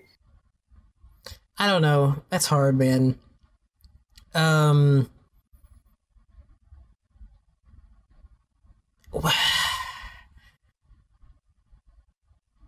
Maybe, yeah, just like more meter, like a new meter option or more meter options. Different things to do besides just enhancing your regular special moves and or doing your like X-ray. Give me different things I could do if I have like a full stick of butter. I don't know, something else that's super sick, super like, you know, high risk, high reward, whatever, but it doesn't have to be a fucking EX thing. Like I think more interesting and like a new move or something you could do with your meter would be fun. I don't know what. Clearly, like base triggers maybe. Like if you build up enough like MK meter or whatever the fuck they call it, like you can go into like a 10-second like buff mode. Maybe like aggressors even. They could probably bring back aggressors in some way if they do it correctly. I think there's some potential there.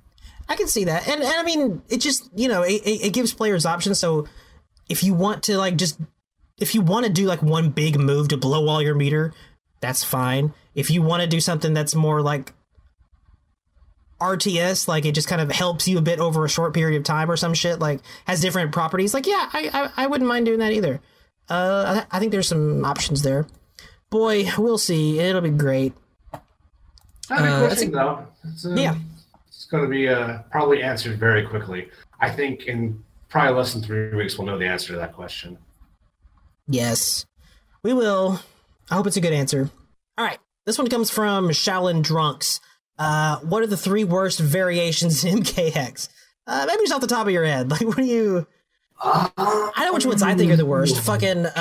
You go first. I have to pull up the select screen. Man, see, you are a better host than me. My answer would be Hatless Aaron Black, Maskless Reptile, and Shinnok Skella Arms variations. Those all suck because they look stupid. All right, I guess I partially agree with that. I think that's a very important meta, sir. If my character looks stupid, I'm gonna feel stupid playing them. Don't make me feel stupid. I'm sure your answer will be much better than mine. I don't know about that. I do not know about that.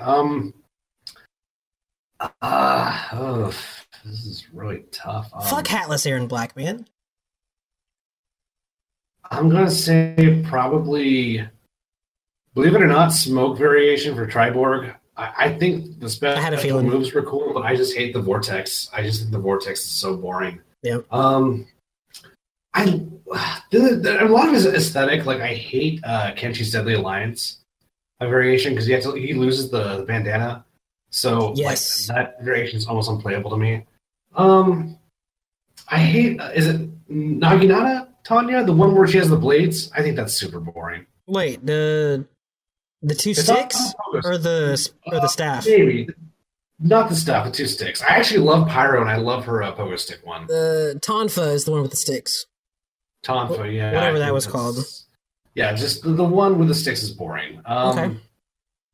I thought Sonya Demolition at the highest level was interesting in a game like MKX, but I still don't like the idea of like plus frame grenades. I think they could have done that better. And I guess for my final choice, I will say, gosh, I want to say maybe Inferno Scorpion. I think the idea of Scorpion having a developer kind of defeats the purpose of Scorpion. I think that's dumb. It's by far my least favorite Scorpion variation, easily. And that's all I can really think of right now. Those are good answers.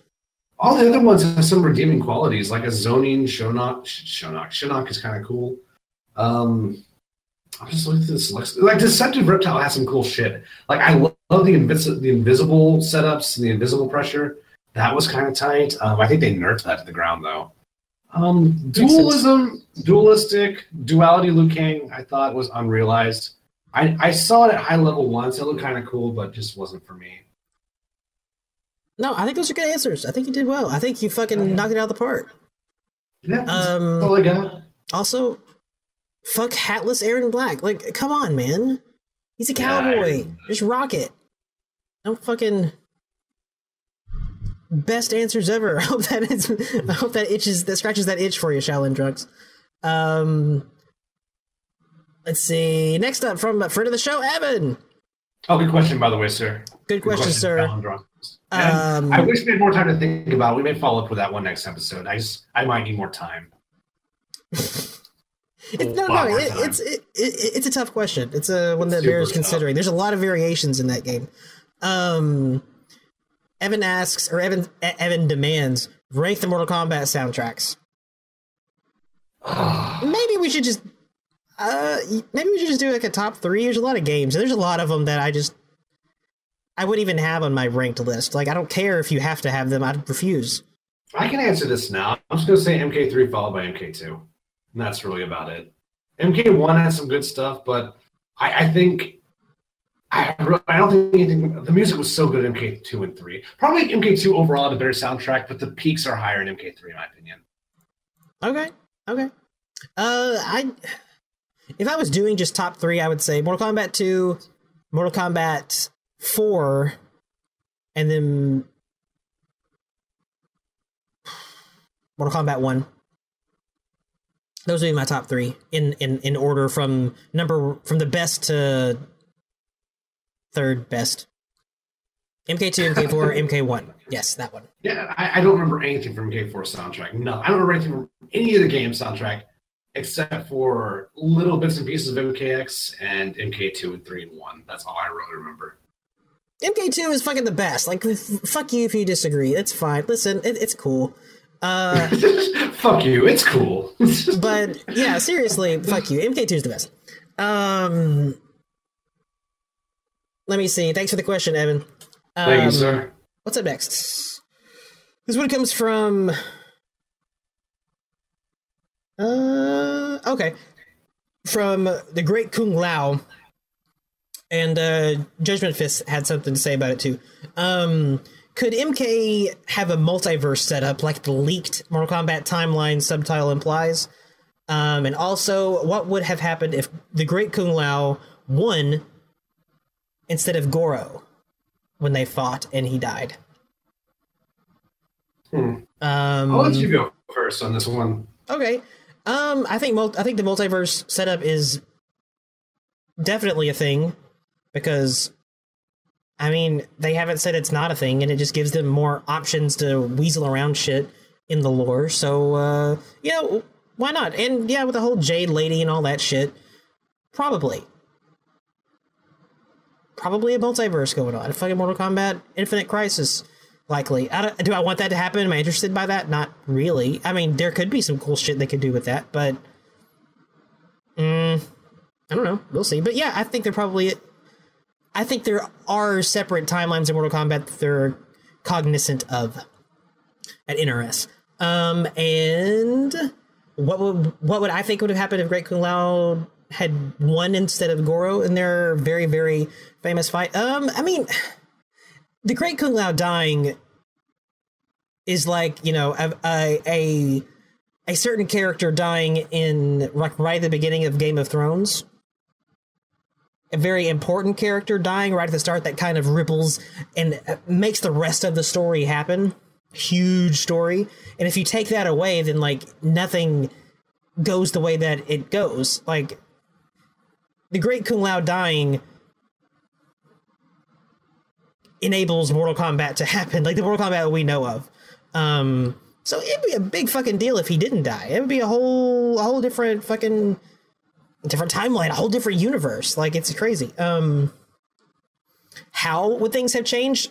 Just infinitely too many to even go into. Like it's just so much change because of that. What do you think, Temp? Do you have any ideas now? Regarding the Great Kung Lao, I think it would have helped Goro out a lot. I think Goro didn't really have a thing. Like, he didn't really have a character trait until MK4, and well, they threw that away pretty quickly. I would like to have seen Goro lose and go down. I'm not saying I actually want this to have happened, but it would have been interesting if Goro lost and became sort of like the Sagat figure of Mortal Kombat, because Sagat's entire storyline is purely, I lost to Ryu, I'm salty, and I want the run back. That's his whole storyline, pretty much. Yeah. And then eventually he helps out on a farm or some shit. That's pretty much the whole thing. But it works. It's very interesting. And when he finally comes to peace with that, even though the rivalry is kind of gone, it's still very much defined who he was. And when he completed that arc, I think he had a very interesting character at the end of it. I feel like maybe you can have Great Kung Lao win and still have something similar to the current events of Mortal Kombat happen in some way. That's definitely more of a Razor question. But I feel like it would have done a lot of good for Goro. And as for timelines, I'm leaning towards no. I don't think they could do that without going kind of crazy, because their plate is so full as it is. I think there'd be some benefits of going that direction. You get better versions of other characters back, at least in theory. Like, they could do Mortal Kombat timelines, and you get all these weird multiverse versions of, like, I don't know, like Boraicho or Smoke, that are nothing what we wanted. Timelines does not necessarily mean going back to the original storylines. It can mean something very different if they're not careful. So, no, I personally don't want to go that direction. I'd like to see. Another reason I don't want to do that is I want to see how they design characters post 25-year mark. I'm curious how that ends up developing. So. But the Great Kung Lao thing, I think there's something there. I just don't know how to work it without creating problems. I don't remember enough of the Great Kung Lao lore to know how the tournament series would have gone based off of that. So I don't know. It's a very hard question. Good question, but very hard. That's all I can say is it would have done Goro some good, maybe. I think that would be the best benefit. I'd like to see a better Goro, a more developed Goro. I think Goro's super boring right now. I'd like to see the Great Kung Lao playable at some point. Just as like a versus mode, what if? Like, fucking why not? Just do it. Who gives a shit? It doesn't have to be fucking canon. I fucking get mad butthurt about that shit. I just fucking do it. Fucking, hey. This is what, you know, the Great Kung Lao could have been like if maybe he was Time Displacer, if he was still around, like the fucking, you know, just to fucking do it. Have fun. And he's such an important character of the franchise. And we've never fucking seen him in a game. Like, just fucking do it. That'd be sick. Yeah, that's a good question. Could they do it? Yes. Should they do it? Should they do multiverse bullshit? That's a whole other question. Maybe not. I don't know. But they could. Let me see. Okay, next question comes from Chromatos. We know that guy. What are our opinions on Neto Tiger and other MK trolls? Are you familiar with Neto Tiger? I don't even know how to say his name.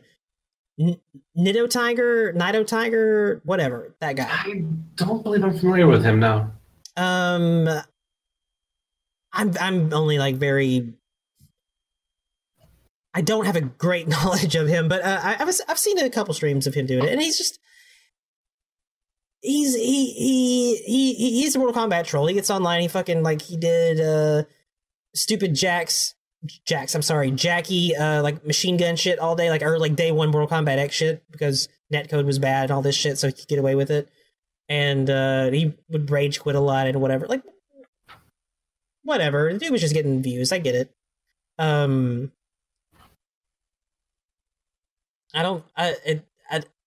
don't think I would necessarily want to hang out with the dude or be on one of his streams or anything, but I mean, what he does gets him views and shit, acting like a child on stream, so I'm not going to tell him he's doing it wrong.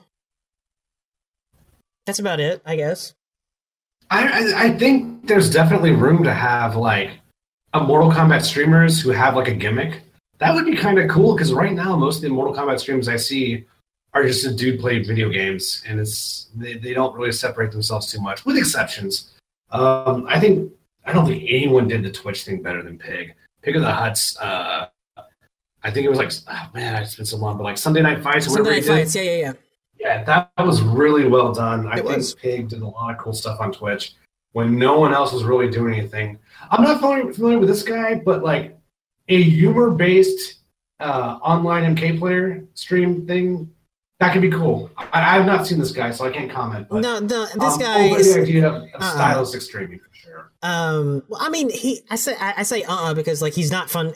The only thing that's fun about him, it's fun to watch like a stupid, like train wreck sort of way. Like this guy sucks. He's not good. He's just fucking, like I said, doing full auto Jackie day one MKX shit. And it's funny because like you could kind of get away with it with the netcode, and he's acting like a little kid, and you get it. But I mean, like, after you watch it for like 5 minutes, it's like, okay, I got it. It's just fucking doing the thing over and over again. It's whatever. I get it. And people are engaging with him, and a lot of people think he's dead serious and everything. And maybe he is, maybe he's not. Who knows? But it's getting him views, so keep it going. It's just not something that I find very entertaining for anything more than like a 5-minute video or some shit. Whatever. I feel like most of the Twitch channels are that way. I don't watch someone do the whole Twitch thing unless it's Eris. He's really the only one I watch. Everyone else is just a dude playing video games. Eris is the only one who's actually kind of I feel like I'm watching a personality, and that makes all the difference. I mean, yeah. I agree. Eris is one of the best. Very entertaining to watch him play shit, and it helps that he's good at a lot of games, and he knows he's very knowledgeable and whatever, and he's also entertaining and all that shit. It's a good combination, a necessary combination. Eris is up there. This guy is not Eris. This guy fucking sucks. I mean, Slips gets so salty on stream when he plays that I think he's playing a Raptor. Like, I want to see more shit like that, but there's no Slips series that I'm aware of, so maybe something like that would be cool. But otherwise, I guess the real answer to your question, Chrome, is that I just don't watch any Twitch streams for Mortal Kombat. The idea honestly never even really occurred to me. I need someone to really win me over on that before I start studying that ground. MK11 is right around the corner, and it's the first time a Mortal Kombat game is going to launch with decent netcode, with playable netcode. First time ever. It's a whole new world, man. Like it could bring tons of new attention. It will bring lots of new attention, and fucking streamers playing this shit because Mortal Kombat is always popular. Especially right when it comes out. And if you jump online and you're not pissed at the netcode, you're going to keep people a little longer in online environments, I think, in Twitch type environments. We'll see. I think there could be like an awesome opportunity for new shit, interesting shit. I hope so. I'm excited. It's a big fucking, it's a whole new world, man. Fucking Mortal Kombat launching with playable netcode. It's crazy. Not a good question, dude. That is something I'll revisit again probably once we get more information. And the last question I have here, Timp, comes from the legend Kenshi Master. Kenshi Master. It's a big one.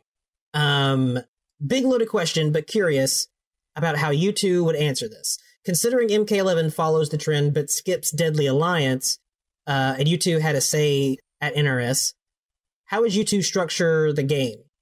For example, the roster, what new types of characters would you want to see? How much of Deception's original story would you borrow and keep? And what plot elements would you add or change?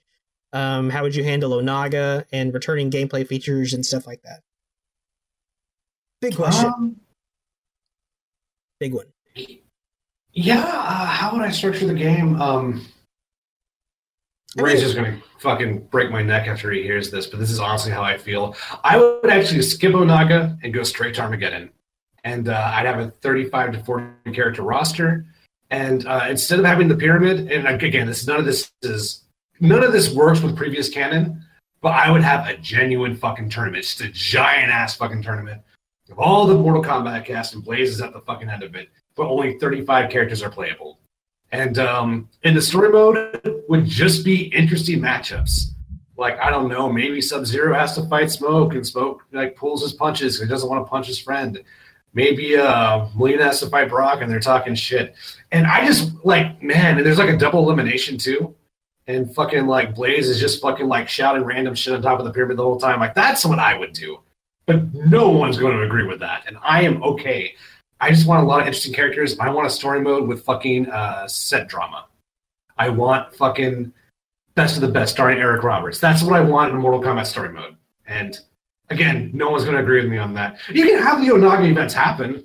Just have the fucking game begin with, and then Dark Raiden beat Onaga and stole his Pogs or some shit like that. And then you go on to like this really elaborate tournament setup. Now, obviously, Deception was a battle. It wasn't a tournament.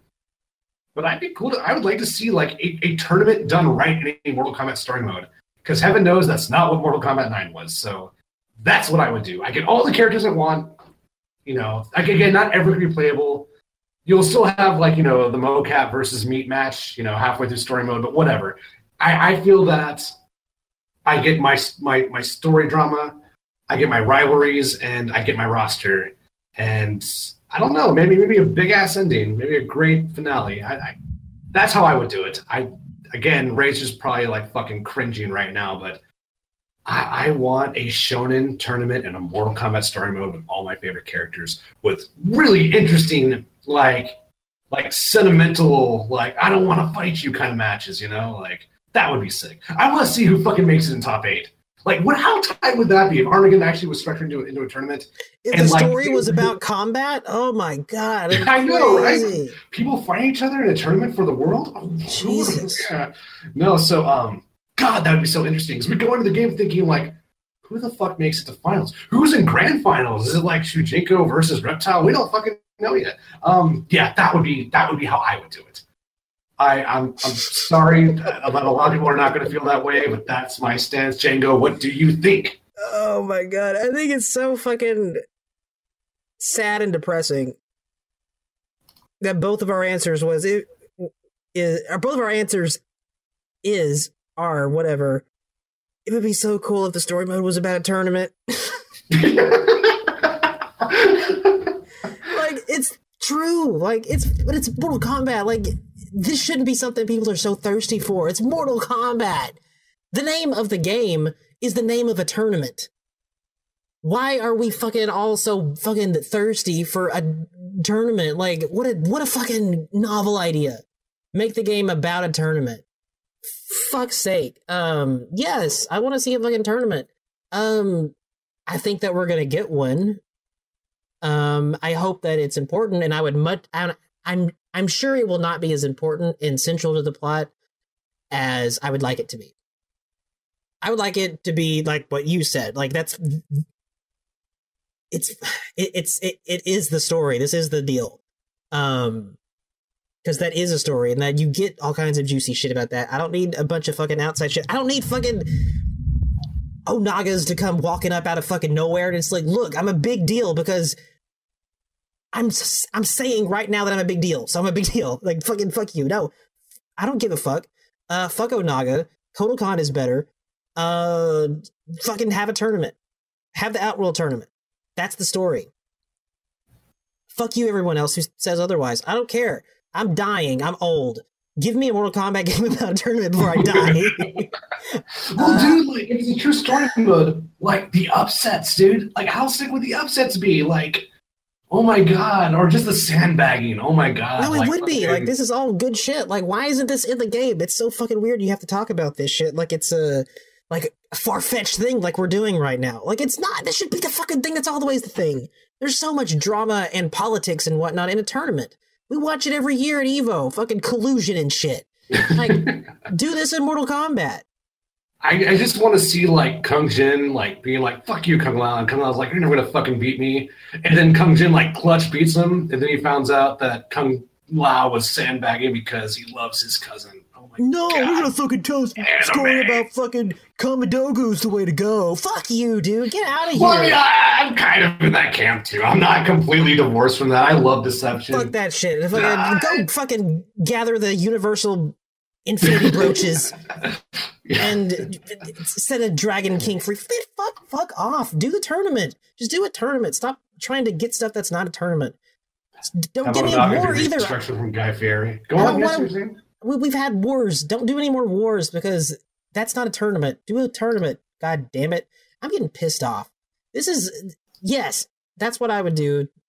Clearly, if we were in charge, we would make a tournament. Temp would try to find some ways of putting the Kamidogo in the tournament. I feel like Razor's right behind me right now. I don't care. Fuck. I need fucking tournaments. I don't need Onagas. I'm glad we agree on this. I know obviously we disagree on other things. I love the Deception Deadly Alliance era, but I think we both want rivalries and drama. And I want collusion. Fucking collusion. Yeah. God! I want fucking Raiden to have team. What's that fucking team that everyone has? Fucking. What is that team? I just call it the Sonic Fox's fucking team. Yomi, Team Yomi. Fucking Raiden has Team Yomi.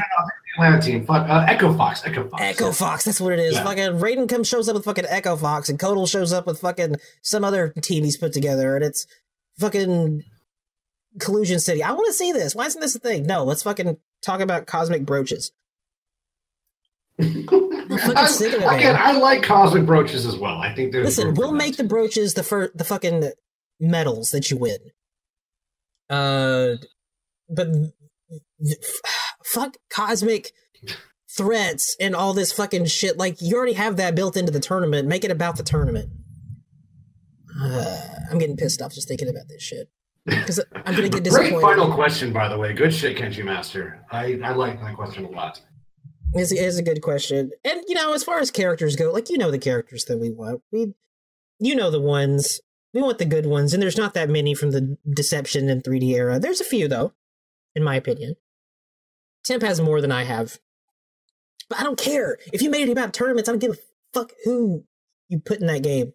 Put fucking Moloch in for all I care. Just make it about a tournament. Nah, I wish you wouldn't put Moloch in. I wish you wouldn't put Onaga in.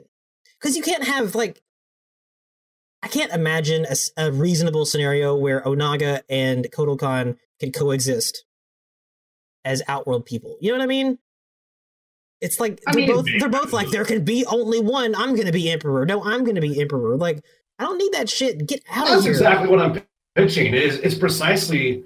I mean, I'm basically saying make Mortal Kombat 11 an anime shonen tournament. That's basically what I'm saying. So you can't. Everyone's invited. Everyone's invited. You can have your Kotal Khan and your Onaga. Tournament. Yes, if it's a tournament and Onaga has to beat Kotal by the rules in a sanctioned match, yes, that's fine. Because that's a tournament. That's about a tournament fight. I don't care who the fucking Game of Thrones and Outworld. We already saw that shit. God damn it. Oh, yeah, that's a whole other thing. Like, who gets fatality? Who gets mercy? Like, that's super interesting to me. So, does someone actually do a harakiri at some point? That would be nuts. Oh yeah, that'd be tight. That would be fucking sick. Important. Just to be cool to see that done. Maybe Sub-Zero does it, so he doesn't have to fucking kill his brother or some shit. Who knows? Maybe Noob does it.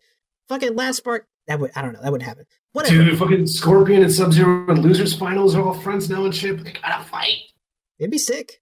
This would be sick. Tight, yeah. This would be sick. This is what they should do. They won't do it. This is what they should do, though. Fucking...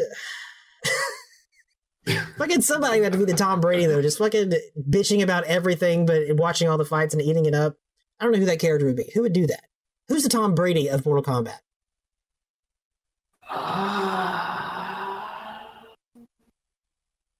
That's tough.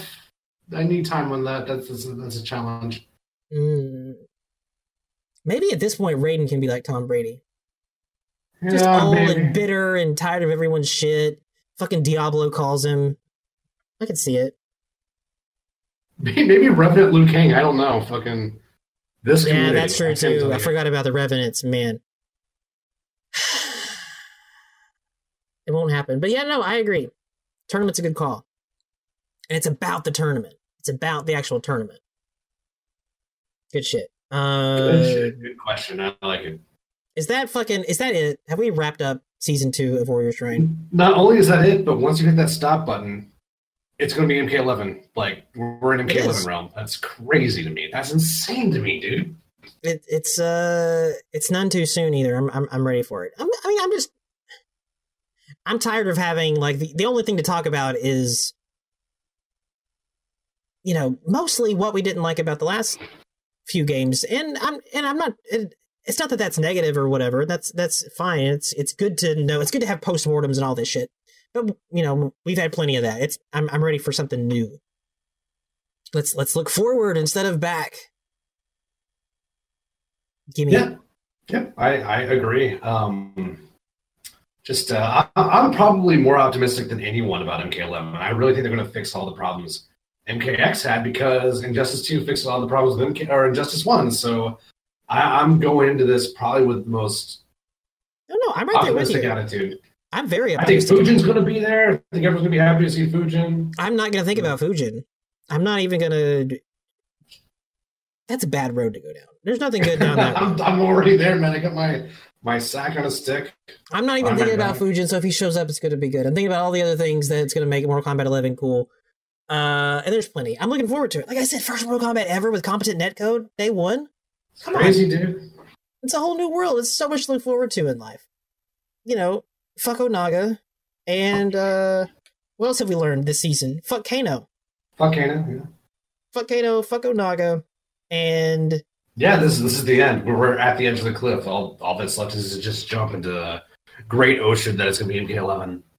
God, I'm hyped. It's going to be fucking sick. Temp, any other final thoughts?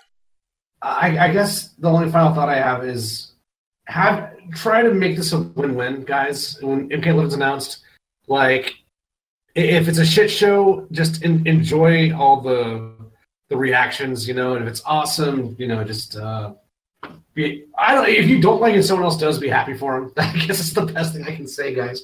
Just try to make lemonade no matter what happens, you know. I tend to, I don't know, the whole Fujin thing, if Fujin taught me anything, it's that enjoy the shit show. That's the great lesson I learned from Fujin. So I don't feel like there's a shit show coming, but if there is, I'm going to make the best of it. Okay, no, actually, one more thing on top of that. All that is true. But just remember, guys, no matter what happens, there are already good fighting games out right now that you can go to your local GameStop or Walmart or mom and pop store and buy. So true story. Yeah, don't ever forget that. And you always have competition, I promise you. So that would be my final note before MK11's revealed. And with that, Season 2 of the Warrior Shrine is over. We'll be back when Mortal Kombat 11 is announced, and with even just a little luck from any of the Elder Gods that might be up there listening, we will see you at the tournament. No.